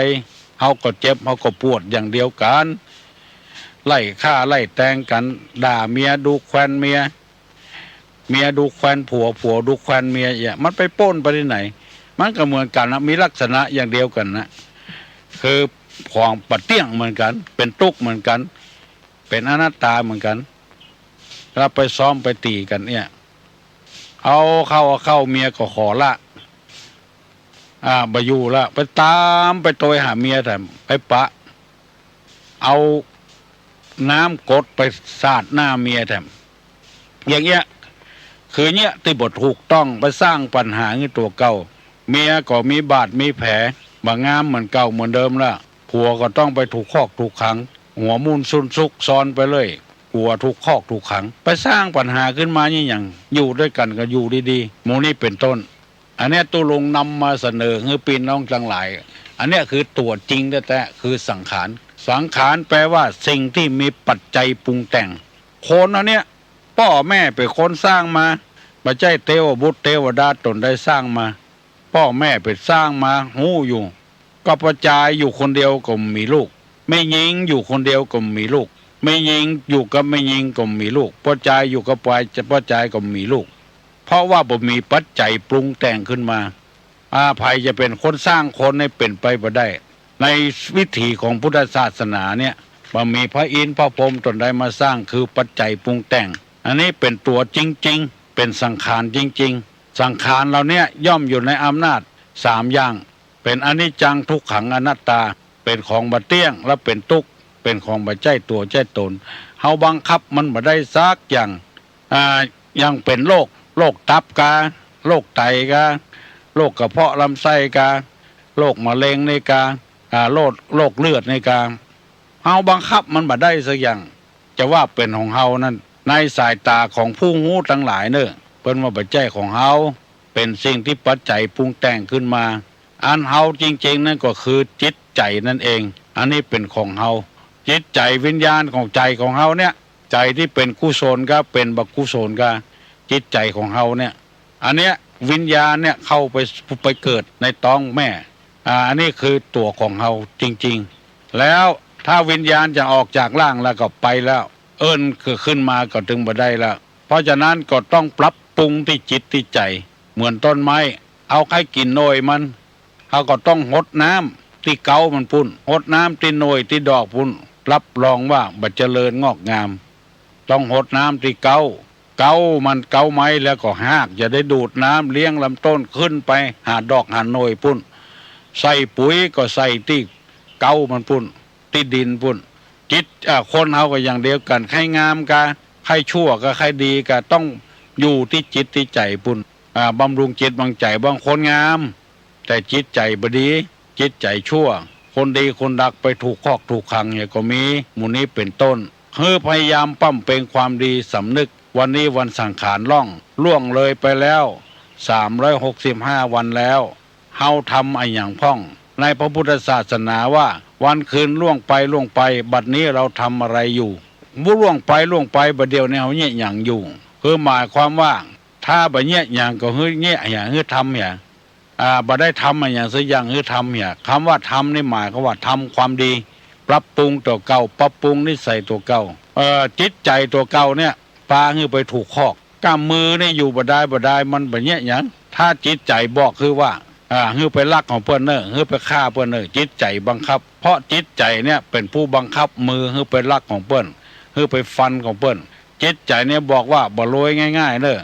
ไปก้าของเถื่อนเนอจิตใจเนี่ยเป็นผู้บังคับใจเป็นนายแล้วร่างกายนี่เป็นบ่าวเป็นคนใจแล้วก็ปาเอาร่างกายเข้าไปอยู่ในคุกในขัง3 เดือนกะ4 เดือน5 เดือนกะบ่ฮู้จักออกสักเตื้อปีก็2 ปีตลอดชีวิตเพราะจิตใจเป็นผู้บงการเน้นที่ใจพุ่นใจนี่เป็นของเฮาไปอยู่ที่ไหนถ้าเป็นคนดีตกที่ไหนก็ดีที่หั่นไปพอคนที่ดีๆเด้อผู้ว่าการจังหวัดการนายอำเภอกะแก่บ้านกะกำนันกะป้อหอป้อเฮือนกะคนที่มีจิตใจดีๆเอื้อเฟื้อเผื่อแผ่นะอยู่ที่ไหนก็เจริญที่หั่นงอกงามไพบุญที่หั่นตู้เจ้าตนดีๆนั่นอยู่วัดใดวัดนั้นก็เจริญรุ่งเรืองอันใดบ่มีก็เสาะมาหามาฮือศรัทธาได้ทุกอกทุกใจนี่เป็นต้นเพราะว่าผู้นำน่ะเป็นผู้ที่มีจิตใจดีเฮาในฐานะที่เป็นพ่อเฮือนเป็นแม่เฮือนเป็นลูกของพ่อของแม่ก็พยายามมันล่วงไปถึงวันแล้วจะไปให้มันล่วงเฮาเคยเป็นหนี้เป็นสินเปิ้นก็พยายามใจมันหมดไปเหี่ยแล้วต่อไปเฮาก็บอกก่อหนี้ก่อสินละอดมือกินมือก็อดไปไปเนี่ยการเนี่ยงานบ่มีรถใจก็บ่ท่าไปเจ้าไปซื้อหยังเพิ่นน่ะรถประจำทางต้องมีจะไปรถเมกาจะไปรถประจำทางก็เพิ่นต้องมีอยู่หั่นเพราะว่าคนเฮานี่บ่ได้คำนึงถึงว่าสังขารมันล่วงเลยไปถึงวันเนี่ยการได้4 ปี5 ปีก็ยังเป็นหนี้เป็นสินเพิ่นอยู่อันเนี้ยคือบ่ปรับปรุงบ่ทำให้มันเจริญงอกงามขึ้นอยู่วัดอยู่ว่าก็9 ปี10 ปีจะได้ก็บ่เดียวก็อย่างอันน่ะอยู่บ้านอยู่จองก็ยังเก่าอย่างเดิมน่ะบ่งอกงามเจริญรุ่งเรืองขึ้นขายอันยังก็ขายอย่างเดียวขายกับขนมเส้นอย่างเดียวน่ะน้ำขนมเส้นเนี่ยขนมเส้นนี่อย่างเดียวบ่เอาอย่างมาขายโดยแถมมันถึงได้กำไรเอาน้ำขวดพ่องน้ำเหลืองน้ำแดงมาขายโดยหั่นน้ำแข็งน้ำเขิงมาขายโดยให้มันต้องเพิ่มจากนั้นไปก็อย่ามีไอ้อย่างต่อไปแถมครัวบ้านครัวขายมันนักได้3-4 ปีละนั่งขายขนมเส้นอย่างเดียวอย่างอื่นบ่ขายละวันนี้เป็นต้นลองพิจารณาเถอะมันบัดเจริญงอกงามขึ้นถ้าใครเจริญงอกงามขึ้นก็ต้องขายอย่างอื่นด้วยแถมก็ลงไปสังเกตไปทางเชียงไฮ้เมื่อใดก็ขายก็บ่กล้วยหน้าบ่ตันก็ขายก็บ่ตันแต่อันน่ะคนกายไปกายมาใครอยากกินน้ำเป่าพ่องน้ำเขียวน้ำแดงพ่องเอามาตั้งไว้หั่นเอามาขายตัวแต่ก่อนนี้มูลีนี่เปิ้นขายเปิดเผยได้เนี่ยขายอย่างเก่านะกายไปกายมาก็ขายอย่างเก่านะมันบ่เจริญงอกงามขึ้นเพราะฉะนั้นเราต้องวิวัฒนาการจิตใจบัดนี้เราทำอะไรอยู่เมื่อยังมาทำอะไรก็ต้องทำเพื่อพัฒนาการขึ้นดีขึ้นเจริญรุ่งเรืองขึ้นวัดมันบ่เจริญก็พยายามทำวัดให้เจริญ บ้านที่มันบ่เจริญก็ทำให้มันเจริญปรับปรุงที่อยู่ที่อาศัยของตัวให้มันงอกงามเจริญรุ่งเรืองขึ้นอันนี้อยู่อย่างบ่ประมาทที่พระพุทธเจ้าว่าเราทำอะไรอยู่ก็พยายามหาโครงการอย่างต่างๆเข้ามาหาในเนื้อในตัวเอาละพอออกไม่ออกตู้ลุงได้นำมาเสนอเรื่องสังขารล่องวันเนี้ยไผ่ยังบ่แจ่มแจ้งเตื้อก็โทรศัพท์มาถามตู้ลุง6:00 นแล้วเอาละเนอะฮัลโหลฮัลโหลฮัลโหลฮัลโหลโอ้อย่างดักปิ้งเอาให้คนอื่นต่อไปวันนี้จะอู้เรื่องสังขารเนอะพี่น้องสถานาบุญทั้งหลายวันเดียวเนี่ยขออู้เรื่องสังขารเพราะว่าที่ปักแกเพิ่นโทรมาว่าลำหัวเบนหน้าไปทางใดอย่างไปทางใดเนี่ยจะว่าตามที่หนังสือเพิ่นเขียนมาเนอะอันนี้ใบใจตุลุงหู้เหี่ยประตกประเสียงนะปีนี้นาคคือน้ำ3 ตก 205ปีนี้นะฮัลโหลเจ้าวันนี้เนาะเป็นวันคล้ายวันเกิดทุกบ่อเนาะเจ้าพระเจ้าลูกหลานตั้งสนามบินอวยพรทุกบ่อสาธุเนอะอยู่ด้วยกันเมินมีอายุยืนนานนะเจ้าเข้าเป็นควรและกำลังใจของลูกของหลานเนาะอันนี้จะได้นำคำสั่งคำสอนของทุกบ่อไปใช้ในชีวิตประจำวันเนาะได้กันวันนี้ข้าเจ้าว่าได้ไปแต่ข้าเจ้าส่งใจไปแต่เจ้าแล้วเจ้าส่งมาแต่เจ้าแล้วเนาะเจ้าแข่งใจขอทุกบ่อสุขภาพแข็งแรงนะเจ้าหายเว้ยนะเจ้าไว้สาเจ้าเจริญรุ่งเรืองไพบูลย์เนอะปีนี้นาคคือน้ำ3 ตัวฝนตก305ตกในมหาสมุทร105ก่อนตกในป่ามหิมพานต์63.5ตกในเมืองคน36.5ปิ้นไปปิ้นมาเนอะเฮ้ยตกในป่าไม้หิมพานต์63ตกในมนุษย์36และในปีนี้หมู่รักษาปีเด้อหมู่รักษาประจำปีนะ12 เดือนเนี่ยไม่ใช่ปีกล้วยนะอันปีกล้วยมันเป็นปลีอันนี้เป็นปีหมู่ฮักหนูไม่ใช่หมูหนูนี่นะหนูยำหัวหนูจิตหนูเจิดเนี่ยรักษาปีหงรักษาเดือนจามรีรักษาป่าจามรีนี่เป็นสัตว์หิมพานต์มหาบดีนี่บร่ำได้หันมังกรรักษาน้ำจะเข้มังกรนี่นะรักษาน้ำละวะกะยักษ์รักษาอากาศจันทานเป็นไงแก่คนทั้งหลายจันทานนี่คืออย่างในสมัยโบราณว่ามันมีอยู่4เผ่า4 ยุค4 อันฮัลโหลไอ้สาเจ้าลุงเจ้าวันนี้เอาดำหัวคนเท่าดีเหรอดำไปเด้อเนอะเจ้าถ้ามันว่างก็ดำเด้อไม่ใช่อันลูกเจ้าอันพอดีวันหยุดเนาะขึ้นมาเพิ่งไปส่งเนี่ยเนาะมันไก่หน่อยเขาไปคนเดียวขี่รถถีบแข็งแรงเนี่ยกะว่าเว้ยเอาว่าไปดำก่อนเปิ่นมันจะดีว่าก็ลูกว่างมันอื่นนี่หรอดำไปเด้อเนอะเจ้าตามปกตินี่เปิ้นส่งน้ำพระแล้วก็เช่นจะไปดำหัวคนเท่ามาเดียวนี่ละอ่อนอยู่ไก่กำเป็นยังอนุโลมได้เนาะแต่ดำที่ไก่ที่ใกล้เขาดำคนเดียวพอไปได้เขาก็ไปเนาะทุลุงเจ้าเตียงนั้นเนี่ยกระถานี่ถ้าเอาไม่ยิงนี่ท่องได้เนาะได้กันไม่ยิงนะถือขึ้นไม่ยิงบางคนเก่งเดี๋ยวพ่อใจก่อนยังมันมีแต่ว่าตุลุงยังไอ้ที่กระถาบะเกาว่าขังเนี่ยอันอย่างอี้มีแต่กะมันเป็นศาสตร์ลุงเป็นศาสตร์หนึ่งพุทธศาสตร์วิทยาศาสตร์คณิตศาสตร์หมดนี่อันคาถานี่เพื่อว่าไสยศาสตร์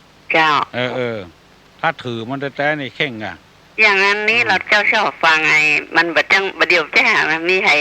สวดเนาะอันอย่างก็ของครูอาชีวิจัยอัน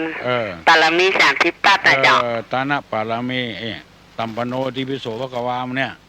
ตาลามีนี่มันแบบบักเก่ามี2 แบบเนาะเจ้ามีตานะปารามีตัมปโนอิติปิโสภความีไม่ใช่ที่แบบอย่างที่ว่าสาธุตานะอุปปารามีตานะปรมัทถะก็มีมันหลายอย่างครูบาอาจารย์เป็นแต่งไว้อันใดก็ดีหมดไล่อันใดก็เอานั้นเลยมันดีของไผ่ของมันมีดงกก็เอาฟันหลัวมุ้ยก็เอาผ้าหลัวเอามีดงกไปผ่าก็บ่ได้จุดที่คนยึดถือยึดถือมีศีลมีสัตว์หน่อจ้ามีศีลมีสัตว์เจ้าวันนี้เราควรต้องรู้ยังไงเจ้าบุญรักษาเนอะเจ้าโชคดีปีใหม่ โอ้ดีแต่ตกในป่าหิมพานต์63ตกในมนุษย์36โดปีนี้ปีหงรักษาเดือนอันคำว่าจันทานี่นะเป็นไงแก่คนทั้งหลายนะคนจันทาเนี่ยในสมัยพุทธกาลนี่เพิ่นแบ่งคนเป็นอยู่4หมู่กษัตริย์พราหมณ์แพทย์สูตรกษัตริย์พราหมณ์นี่สอนหนังสือแพทย์นี่กาสูตรนี่เป็นคนจันต่ำครับตกลงนั้นไม่กำสลีใจอันเดียวดีกว่าครับโอ้มันมีง่ามก่อครับเอาได้กะครับอันเดียวก็ได้ครับเอาหือเมียให้อันกะเอาหือเมียให้อันกะไป2อันกะมันมีครับมีครับเมีครับอยู่กับแม่กับอ้ายครับฮะอยู่กับแม่กับอ้ายก็ได้กะครับเอาอันเดียวน่ะตัวเฮาคนเดียวน่ะเนาะครับเอาใหญ่ก่อนเอาใหญ่ก่อนครับมาให้มันดีนะครับมาให้มันดีนี่ครับเอาไปกั้มงามกั้มกิ่งไว้น่ะเนาะครับผมต่อไปวันหน้าก็ถ้ามีเหตุมีการนี่ก็มีคนกั้มคนจูเนอะครับผมอธิษฐานเนี่ยเนอะครับผมเราไปแจ้ว่าไปกั้มมาได้นะครับผมอธิษฐานขอให้ได้อยู่ดีมีสุขอายุมันขวัญยืนมีเหตุการณ์อะไรอย่างก็คือมีคนกั้มคนจูขอพระศาสนานี่เจริญรุ่งเรืองต่อไปเนาะครับผมครับเข้าใจก็ครับผมเอาละดีละเรื่องไม่กั้ม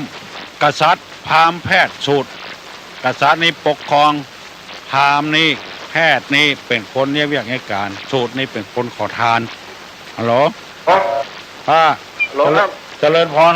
ลุงเจ้าครับสมบัติตองเนอะแดงสมบัติตองครับบุญเจ้าคุณนานเนอะผมใช่แดงน้อยเนาะครับผมอันมีปัญหามั้งทุลุงอันพี่นั้นลูกก็ยังโมโหได้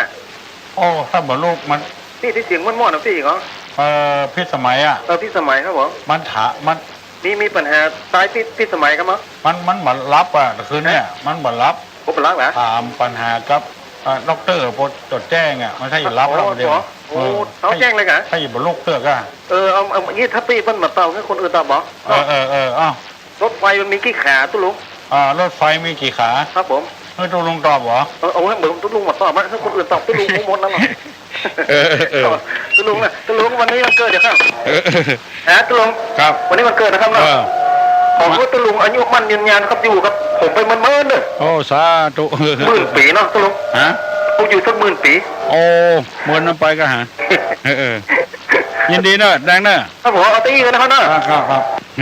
อ่านเพิ่นว่าน้องมาได้อู้เรื่องนี้เอาแหละเจ้าธรรมสการเจ้าหลวงลุงกับเจ้าหลวงลุงกำลังหลวงลุงวันนี้เป็นมีงานใครหูว่าเปิ้นจะเริ่มที่ว่าอันสืบชะตากันนะคะกี่โมงอะเจ้า9 โมงเนอะ9 โมงมาเนอะ9 โมงนี่เป็นเริ่มงานกับเจ้าเริ่มงานเลย9 โมงเริ่มงานไปสักกี่โมงจะดีหาหลวงลุงไปแผ่ว11 โมงก่อนแล้วละหมายความว่าเจ้าจะเดินเจ้าอยู่ไม่ริมเนี่ยเจ้าไม่สายเนี่ยค่ะเจ้าจะไปสักประมาณ8 โมงจะตามมีที่นั่งก็ค่ะมีที่นั่งกับเจ้าที่นั่งนี่ตอนมา7 โมงเกินนี่จะออกตันกับเจ้าตอนมา8 โมงนี่มีอยู่8 โมงนี่จะมีอยู่นะเจ้าเนาะมีที่นั่งอยู่8 โมงเกินก็มีจ่าหลวงนะคะ8 โมงเกินก็มีอยู่8 โมงเกินกับเจ้า8 โมงนี่ว่าจะเริ่มไปออกเดินทางไปนอกหลวงนะเจ้าเนาะวันนี้ถ้าจะไปใครจะถามอย่างนั้นแล้วใครถามเหมือนกันเรื่องนั้นปัญหาทำอย่างได้ทีนี้อันคงจะมีเวลาน้อยอยู่เนาะรบกวนได้กันนะเจ้าโชคดีนะนมัสการเจ้าโชคดีปีใหม่เปิ้นว่าก่อนแต่งงานกับกษัตริย์ฮัลโหลเจ้าไหว้สาเจ้าตอบปัญหาไอ้แดงนะเจ้าตอบปัญหาไอ้แดงเจ้ากระเดียวบ่รับกระเดียวรับไปอีกเจ้านี่ล่าอย่าเจ้าอันนี้ล่าค่ะกระเดียวพี่สมัยหัวใจเจ้าพี่สมัยมันเมาตอบปัญหาด็อกเตอร์พอแจ้งคืนหุ้งมันบ่ลูกเด้อเจ้าตอบว่ารถไฟที่2 ขาเจ้าขาขึ้นเจ้าขาลงอะเจ้าจะเป็นบ้านเฮาก็คือจำไปกับจำปีเนี่ยนะจ๊ะน่ากะอุ้ยพอจะตอบละมันเหมือนตอบมันเหมือนตอบเจ้าไว้สาเจ้ายินดีนะกษัตริย์แต่งงานกับกษัตริย์สูตรแต่งงานกับสูตรแพทย์แต่งงานกับแพทย์พราหมณ์แต่งงานกับพราหมณ์วรรณะไผ่วรรณะมันเราไผ่เรามันถ้าจะได้นี่ก็พราหมณ์กับกษัตริย์นี่แต่งงานกันได้ถ้าว่ากษัตริย์นี่มาแต่งงานกับสูตรนี่ลูกเกิดมาห้องว่าจันทานนี่ก็คือคนที่บดีที่ว่าคนเขาว่าสันดานเนี่ย จันทานนั่นนะเอาเข้าเป็นสันดานไปเหี้ยความจริงเกาเงาก็จันทานนั่นอันนี้เป็นทอผู้เฒ่าเป็นทอมณโฑจันทานนี่อันเนี้ยจันทานจะครองบ้านครองเมืองพี่น้องทั้งหลายตัวลุงก็เคยอู้แต่ฮัลโหลสมัครการตัวลุงเจ้าทางดงเนาะอันถ้ากระซักเรียบร้อยใส่ถุงเรียบร้อยเอาไปไว้แค่ตายไว้ที่ไหนเจ้ามันจะมีอยู่เข้ามาวัดมันจะมีโฮงมันอยู่ทางใต้นะทางใต้เอามาจุกันโฮงเดิมนะกะมันเอามาวัดเถอะเจ้าจะได้บอกคือเจ้าลูกศิษย์ว่าให้จัดการผ้าที่เอาไปแจกคนอื่นอย่าเจ้าตักตะแบนเรียบร้อยแล้วดีละแต่เจ้าไม่ได้โอ้น้องที่สมัยกาบันท่านดร.เมาเผาขี้โกอันวันใหม่ก็บอกโบโทน้องพี่สมัยเนาะเจ้าก็ฟังเหมือนกันนะเพื่อนตะแบงยังสนทนากับน้องพี่สมัยเลยไปเจ้าแต่ปูหางดงปะปูเนาะเจ้าวันนี้จะเตรียมตัวไปที่วัดตู้ลุงนะเจ้าไม่ใช่ปลามากอะแม่นแล้วปลามากปะปูนี่ก็เจ้าปลาขี้เสียดเนี่ยเนาะเจ้าตู้ลุงขออวยพรให้ตู้ลุงในครบรอบวันราชสีวันเกิดของตู้ลุงยินดีเนอะขออำนาจถึงศักดิ์สิทธิ์สากลนโลกจงอภิบาลบันดาลให้ตู้ลุงมีความสุขความเจริญตลอดไปอยู่กับลูกกับหลานเหมือนเนาะเจ้าโมทนาสาธุจะเตรียมตัวไปจะไปแล้วเจ้ามาจนได้เนอะถ้าว่ากษัตริย์มาแต่งกับสูตรในเปื้อนห้องกับว่าคนท่านลูกเอาเกินมาห้องว่าจันทานคือคนที่พานหาเรื่องที่ห้องกันว่าไอ้สันดานหมดเนี้ยอันเนี้ยจันทานจะเป็นใหญ่แก่คนทั้งหลายในปีนี้นะตั้งแต่วันปากปีเป็นต้นไปนะพอถ้าคนอันธพาลจะขวางบ้านขวางเมืองใครจะทำการทำงานอย่างดีๆเนี่ยไปขวางให้พระรูปเสียงยังมาถึงปีใหม่เด้อเอาเห็นแล้วอันเนี้ยเพิ่นทำนายไว้นะคนจันทานเป็นใหญ่แก่คนทั้งหลายนี่นกเก้าเป็นใหญ่แก่สัตว์2 ตีนหนูเป็นใหญ่แก่สัตว์4 ตีนไม้ทบทาบเป็นใหญ่แก่ไม้จิงไม้ทบทาบนี่อยู่ในอินเดียบ้านเฮามีเป็นใหญ่แก่ไม้จิงนี่ก็คืออย่างไม้ซักในกาไม้ตึงในกานี่ไม้จิงทำอย่างนี่ก็เป็นไม้บัวนี่ก็เป็นไม้ซางกาไม้หัวกานี่ไม้บัวคนไทยว่าไม้บัวแล้วคนเมืองเอาไม้บัวคนไทยเป็นว่าเอาไม้กลวงในมันกวงไม้ซางเป็นใหญ่แก่ไม้กวงแขมเป็นใหญ่แก่หญ้าโน่มันดึงใหญ่แก่หญ้าแล้วผีเสื้ออยู่ไม้กระเซาะอย่าได้ไปซับไปฟันไม้กระเซาะนั่นเนอะจะเป็นอุบาทนะไม้กระเชาะนี่ไม้อย่างโมตู้ลุงเคยหันกำเตื้อแต่ถ้าฟันมันนะจะเป็นอุบาทควันเข้าอยู่ไม้บัตตันนะเพื่อเอาไม้บัตตันนะมาเป็นการเข้าแหกปีนี้นะแหกเข้าคือเอาไม้บัตตันมาเป็นการเข้าแหกไม้เดือเกี้ยงเป็นพญาไม้เพื่อเอากิ่งไม้บะเดือเกี้ยงนะ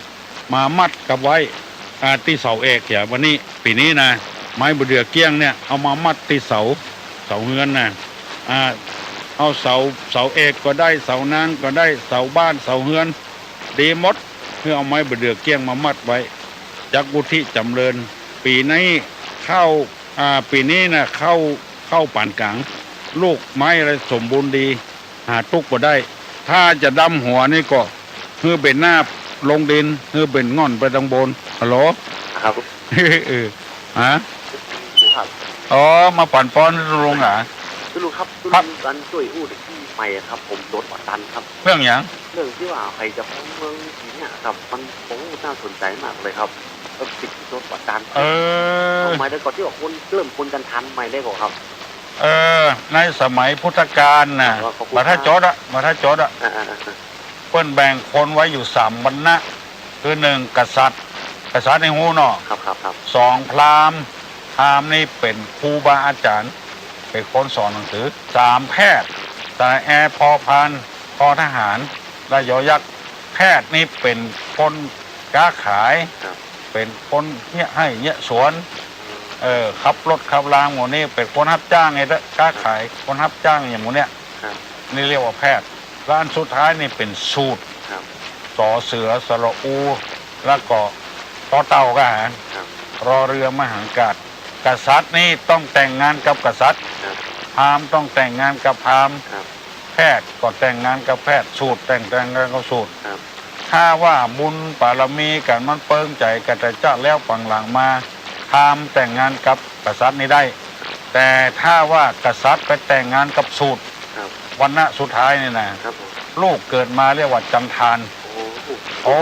ไปที่ไหนบ่ได้คนจันทานนี่นะครับเพื่อนบ้านไผ่เพื่อนจะเอายูปัดเอายูปัดเอาน้ำล้างนั่งหัวกันไดก็ล้างหัวกันไดถือว่าเป็นเสนียดจันไรคนเสนียดจันไรเนี่ยจะคลองบ้านคลองเมืองเนอะปีนี้เนอะปีนี้นะยังบัดตันเด้อเอาแล้วหันก็ผ้าดำผีดำผิงอยู่สนามหลวงหันก็ไปว่าคนนี้ได้ยังไงนั่นน่ะเนาะแปลว่ามันเป็นไปตามดวงเนาะน่าเขาว่านะบัดเจื้อก่อนหน้าดีเจื้อนะเนาะแล้วกระดูแล้วที่ว่าอะไรจะเป็นอะไรครับหนูนี่เป็นใหญ่กว่าสัตว์4 ตีนเนาะมันมาดีตั้งในกระดูเลยครับโอ้ก็หูก็ขี้ซอกขี้ซ้อนเนี่ยเนาะขี้ซอกขี้ซ้อนพดกัดผ้ากัดครัวนี่กันนี่ระวังปลูกเข้าปลูกอะไรอย่างนี้มันเป็นใหญ่กว่าสัตว์4 ตีนนี่แหละมันเป็นใหญ่กว่าเปิ้ล2 ตีนแล้วเนาะ4 ตีน2 ตีนแล้วครับ2 ตีนนี่นกเก้าอย่านกเก้าครับนกเก้าเหมือนซ้ำออกเมื่อคืนตอนรับเมื่อวันเนาะมันเป็นใหญ่กว่าเปิ้ลมันก็มามีปัญหาเนี้ยหมดนี่นะครับผมคือว่ามันตามลึกจะตาของเปิ้ลโอ้เป็นได้ยังไงไปเชื่อไปดูแควนเปิ้ลประมาทเปิ้ลไม่เชื่ออย่าลบหลู่หรอกว่านะไม่เชื่ออย่าลบหลู่ของไผ่ของมันเนาะครับผมไม่ต่างนะครับตรงนี้เนอะครับผมครับโอ้ดีแต่เฮ้ยสงสัยถามทุลุงมาเถอะเนอะถามมาเถอะในตำรานี่ในปีนี้เพิ่นบอกว่าอย่างไรนะกับใครคือดีเนี่ยเอาหัวไปทางวันออกเนอะดำหัวนะดำหัวล้างหน้าก็ล้างหน้าไปตะวันออกเพราะว่าตะวันออกนี่เป็นทิศที่เป็นมงคลทิศที่เป็นมงคลมี2 ทิศทางใต้กับตะวันออกกับทางใต้อาบน้ำเพื่อเบ็นหน้าไปทางใต้อาบน้ำเพื่อเบ็นหน้าไปตะวันออกอายุจะยืน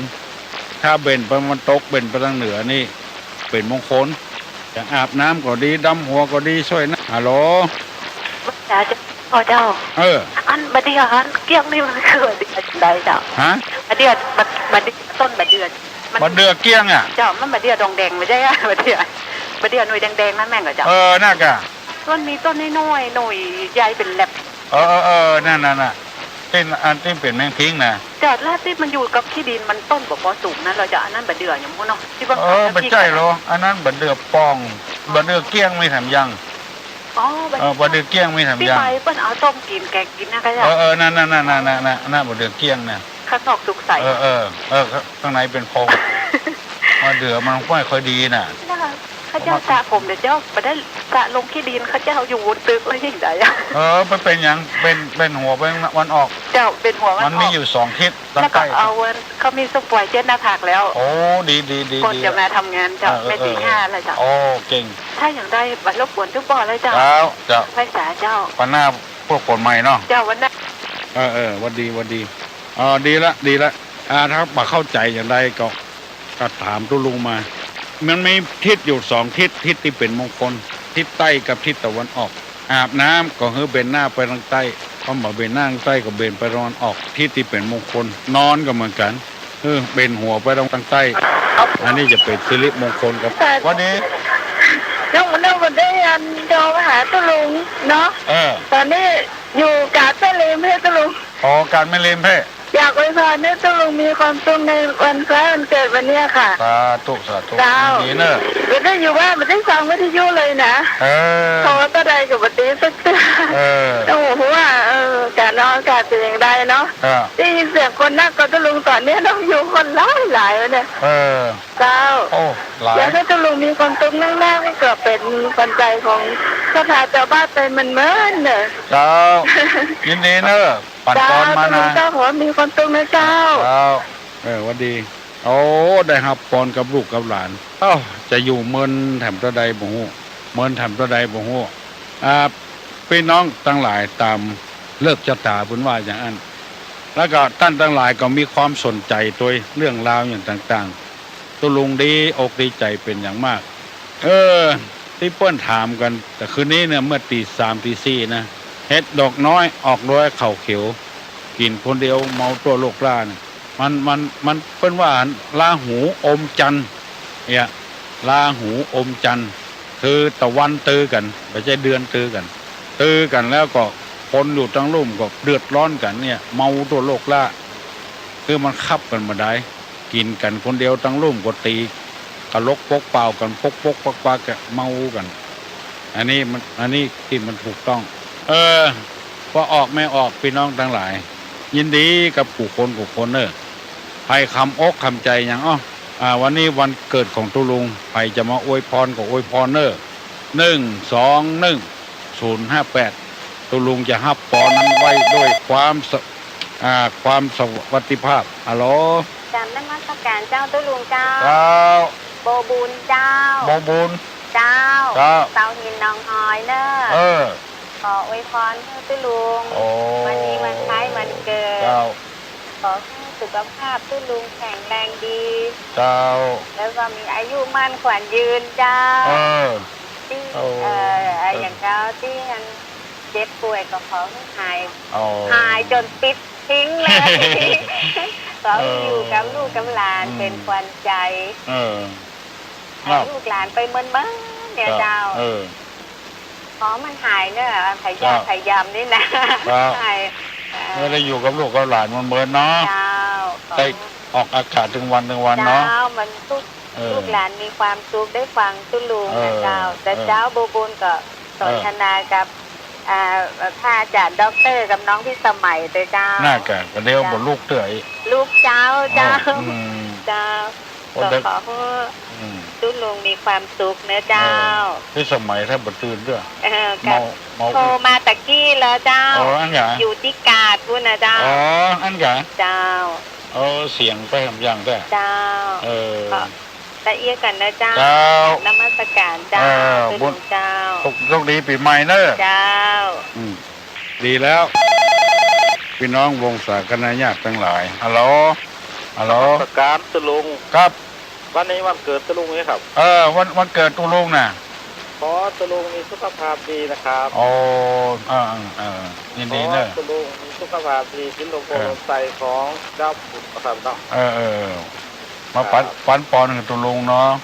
ตุลุงก็จะฮับไว้อยู่กับลูกกับหลานเมินน่ะเนาะวันนี้มันได้มากะได้มาหาตุลุงครับมาไก่เนาะครับจากตึงน้องหลองเลยครับ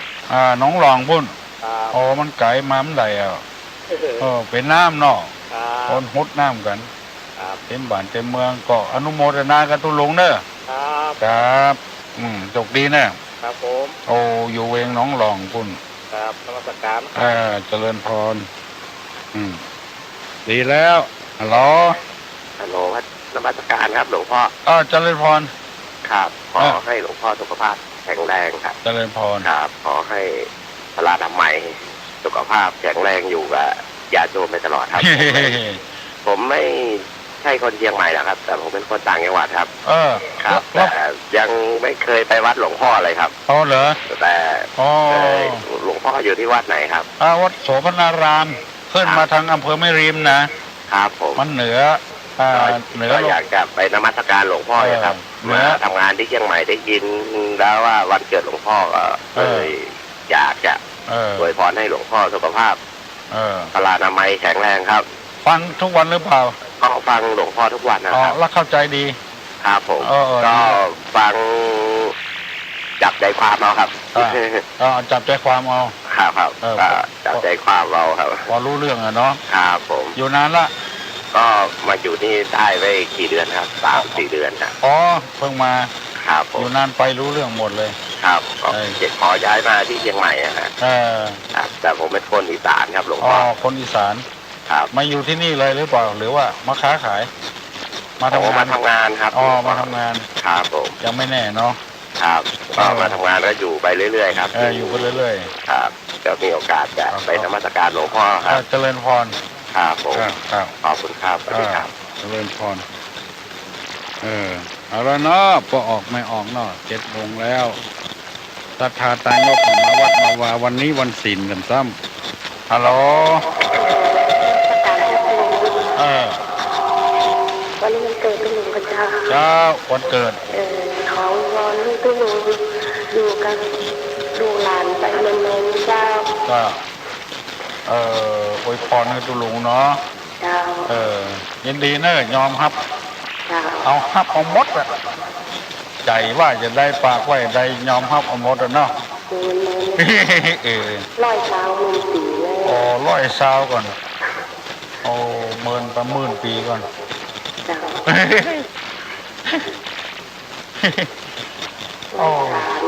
เจ้าตรงนี้นะยินดีกับลูกกับหลานกูคนเนอะปันสินปันฟอน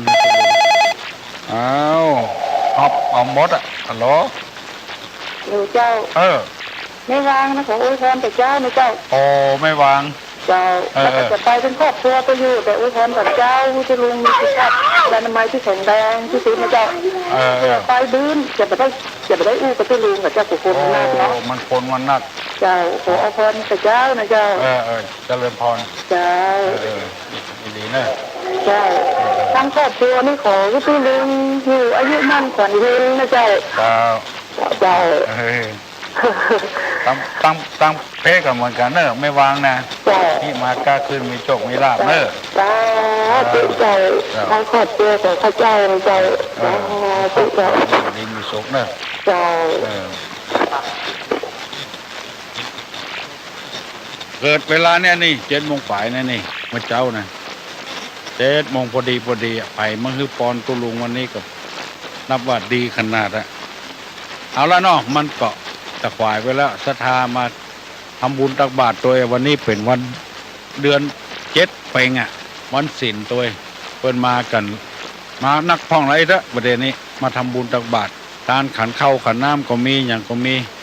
ตุลุงก็อยู่ห้องทรงอยู่มหานาถเจ้าวาดก็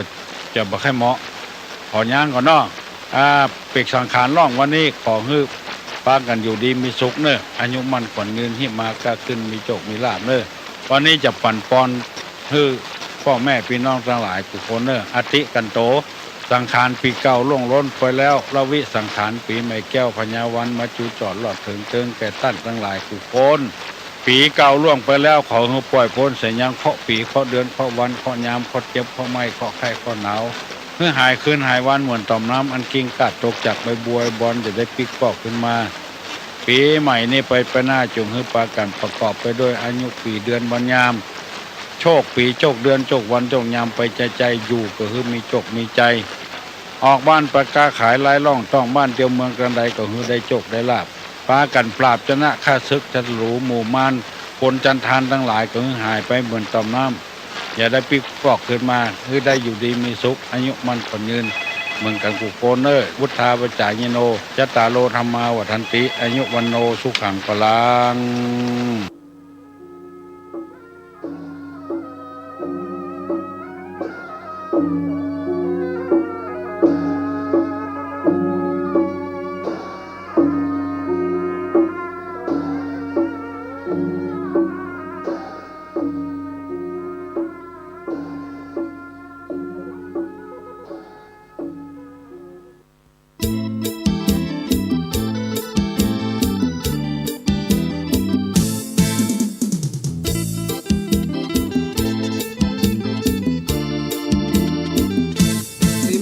คาลาสุภาทิตที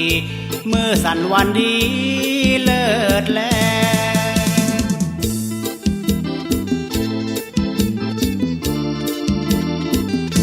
เลิกงามยามดีวันปีใหม่แก้วเป็นมาแถมแล้วสงกรานต์ล้านนาประเพณีมีมาแต่เก่าเช่นอ ปุ้ยหม่อนเท้าสืบสานนานมาหนาเจ้าแม่หนา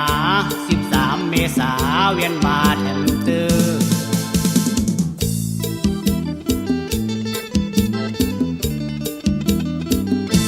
มวนกันแถมครั้งยังเทศกาลปีใหม่สงกรานต์เจิญบ้านทั่วหน้าพี่น้องบ้านไกลเร็วไวอย่าจ้าปีกมาวันจะขานล่องเดินนายต้อนรับสงกรานต์ให้เฮม้วนหลายจิจะโปกตัวไปไล่จะขานล่องพอฮือบนคอเศร้าเศร้าเงามองเขาของเงินทองดูเหลือตา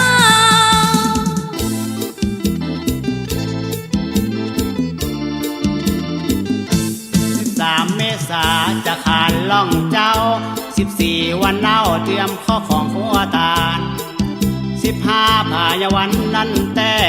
ดำหัวป่อแม่ที่เปิ้นป้ามานเอาข้อของครัวตาลถวายสมภารพระเถรเนนใหม่ทูบเทียนดอกไม้น้ำอบน้ำหอมส้มปล่อยใส่อ้อมพร้อมตั้งขันแก้วคารวะดำหัวคนเฒ่าแต่แล้วพี่ไม่แก้วม่วนใจขนาแถมกำคนทรายเขาวัดเอาบุญหนุนนำตักบาทฟังธรรมบาปกรรมหายแน่ลูกได้ล่วงล้ำก้าวคำตามใจยกโดดอาภัยเจ้า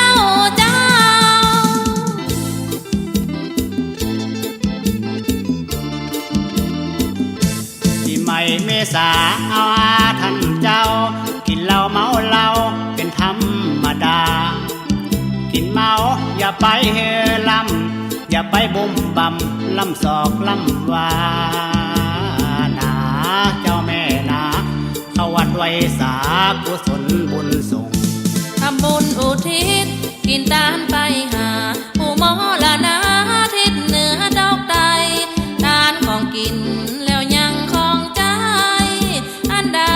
ก็มีกู้ยาสุขสวัสดีมีโจ๊กแก้มมานปีใหม่สงกรานต์พี่น้อง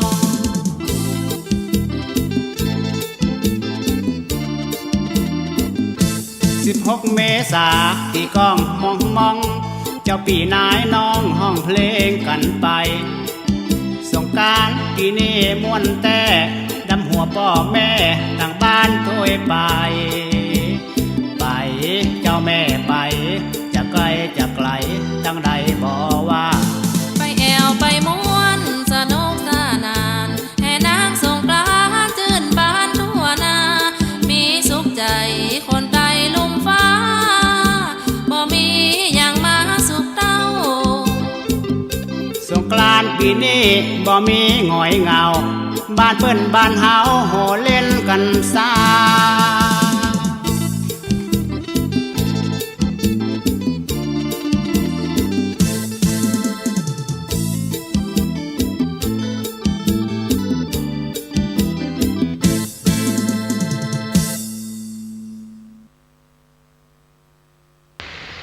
พุทโธมังคลสัมพุทโธสัมพุทโธติปตุตธัมโมพุทธมังคลามากัมมะสัพพตุขาปมุญจเลธัมโมมังคลสัมพุทโธกัมพิโลตุตตะโสอนุธัมมะมังคลามากัมมะสัพพพัญญาปมุญจเลสังโฆมังคลสัมพุทโธวระตะคิณโยอนุตตโลสังฆมังคลมากัมมะสัพพโลกาปมุญจเลอิชิตังปฏิตังตุมหังคิปเมวะสมิจตุสัพเพปุเรนตุสังกปาจันโตปนะละโสยถามะนิโจติละโสยถาเพจะสทาลนะสัพพโลกิญะโลกุตละสัพพสัมปตินังมะกะปะละตินังนิปานะปัจจโยโหนตุโนดิจังนิและนาติคากาลบันนี้เทศกาลปีใหม่แก้วพญาวันก็มาจูจอดรอดถึงตั้งยังมูลศรัทธาอุปาสกะอุปาสิกาทั้งหลาย ปได้ละสารยังฮิตสาลีดประเพณีอันดีอันงามมีมาแต่ก่อนบหอนสูนาเสียปุณนะเมื่อไปลูนก็ได้ทำนงคงควายตกแต่งเป็นนองนำมายังมาทูบุผังบุผาลาจารเป็นก็โดยนำคำบินสมปอยมัทะปันนาถอยเป็นตาลเพื่อปูชาพระรัตนตรัยพระพุทธพระธรรมพระสงฆ์และเพื่อสักการะปูชาพระพุทธพระธรรมพระสงฆ์และพาพายบุญกุศลประถึงเทพเจ้าเหล่าเทดาภูมิลุกขะปัปปตาชกากามาวาจาระอินทพรหมยมราชคุณนั่งน้ำปรมัยสวนกับดังนางแม่ธรณีเจ้าตีผีเลื้อนปกปักรักษาเก่งะสถานบันเรืองของตนก็ดีไล่นาส่วนก็ดีปกปักรักษาต้นไม้ลำธารก็ดีก็ขอให้ท่านทั้งหลายเหล่านั้นมารับทราบอนุโมทนาของกินของทานตามประเพณีเดือนปีใหม่แก้วปัญญาวันในข่าวครั้งนี้มูลศรัทธาได้คนควายทูบเทียนดอกไม้มาปูชาเพื่อแผ่กุศลละเตตนาอันดีนี้ไปถึงบรรพชนของตนบรรพบุรุษของตนผู้ล่วงลับดับขันไปสู่ปโลกปนาปกรับทราบอนุโมทนาของกินของทานลูกหลานได้ฮือทานขอเป็นหิตะสุขะปัญโยชนะติวิธาธรรมนั่นจงมีกายกัมมังวจีกัมมังมโนกัมมังสันทิจาอาสันทิจาอาติตะโตสะอนาคตะโตสะปัจจุปนะโตสังสปังทุสังคัมมันตุโตพุทธศาสนาอโรโคสุขิโตหิอโรโคสุขุเตวหิอโรโคสุขิโตหิสหัสเปหิญาตภิเตอรัตถาสุขิตาวิรุณาพุทธศาสนาอโรคาสุขิตาโหทะสุขิตาโหใจญตุภวังใจญมังกลังใจญสุทธิภวันตุเตทีฆายุโกอายุวันโนสุขังปะลังเรื่องนี้ไม่ต้องอายใครว่างจากการงานเมื่อใดเชิญชวนท่านไปทำบุญกระทำความดีเรื่องนี้ไม่ต้องอายใครฝากเพลงเชิญชวนหญิงชายอย่าอายเรื่องการทำบุญ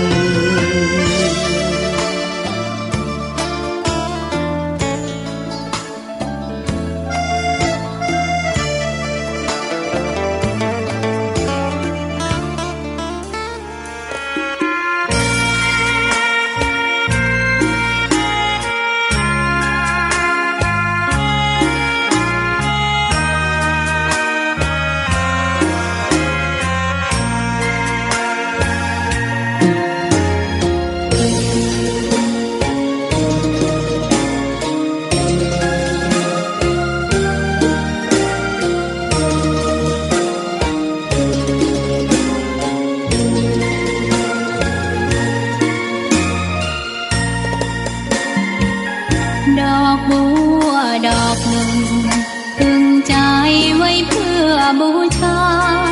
แด่องค์พระศาสดาสัมมาสัมพุทธเจ้า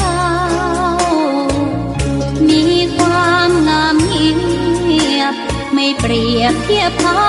เทียบเราใครมองไม่งามช่างเขาแต่เจ้าก็คือดอกบัวด้วยความสัตย์ซื่อยึดถือความดีเป็นหลักใครรักไม่รักก็ไม่จมปลักมองมัวเมื่อโผล่พ้นน้ำก็เห็นความงามในตัวไม่ยึดติดในตมชั่วขอเป็นดอกบัวดอกดีไม่มองว่าบัวงามเด่นแต่บัวก็เป็นดอกบัวทุกวันอย่างนี้ไม่อยากเด่นดังแต่มุ่งหวังในทางเด่นดี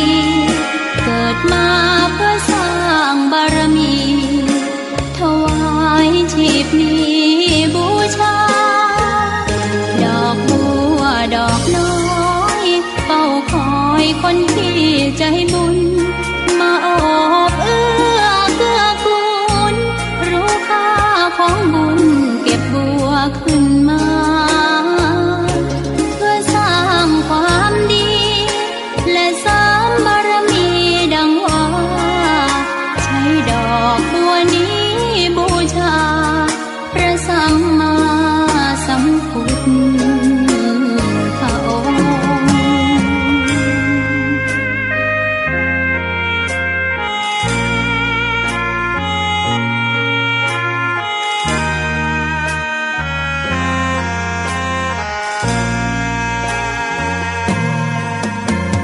ใครไม่มองว่าบัวงามเด่นแต่บัวก็เป็นดอกบัวทุกวันอย่างนี้ไม่อยากเด่นดังแต่มุ่งหวังในทางเด่นดีเกิดมาเพื่อสร้างบารมีถวายชีพนี้บูชาดอกบัวดอกน้อยเฝ้าคอยคนที่ใจบุญมาโอบเอื้อเกื้อกูลรู้ค่าของบุญเก็บบัวขึ้นมาเพื่อสร้างความดีและเสริมบารมีดังว่าใช้ดอกบัวนี้บูชาพระสัมมาสัมพุทธรู้ค่าของบุญเก็บบัวขึ้นมาเพื่อสร้างความดีและเสริมบารมีดังว่าใช้ดอกบัวนี้บูชาพระสัมมาสัมพุทธพระองค์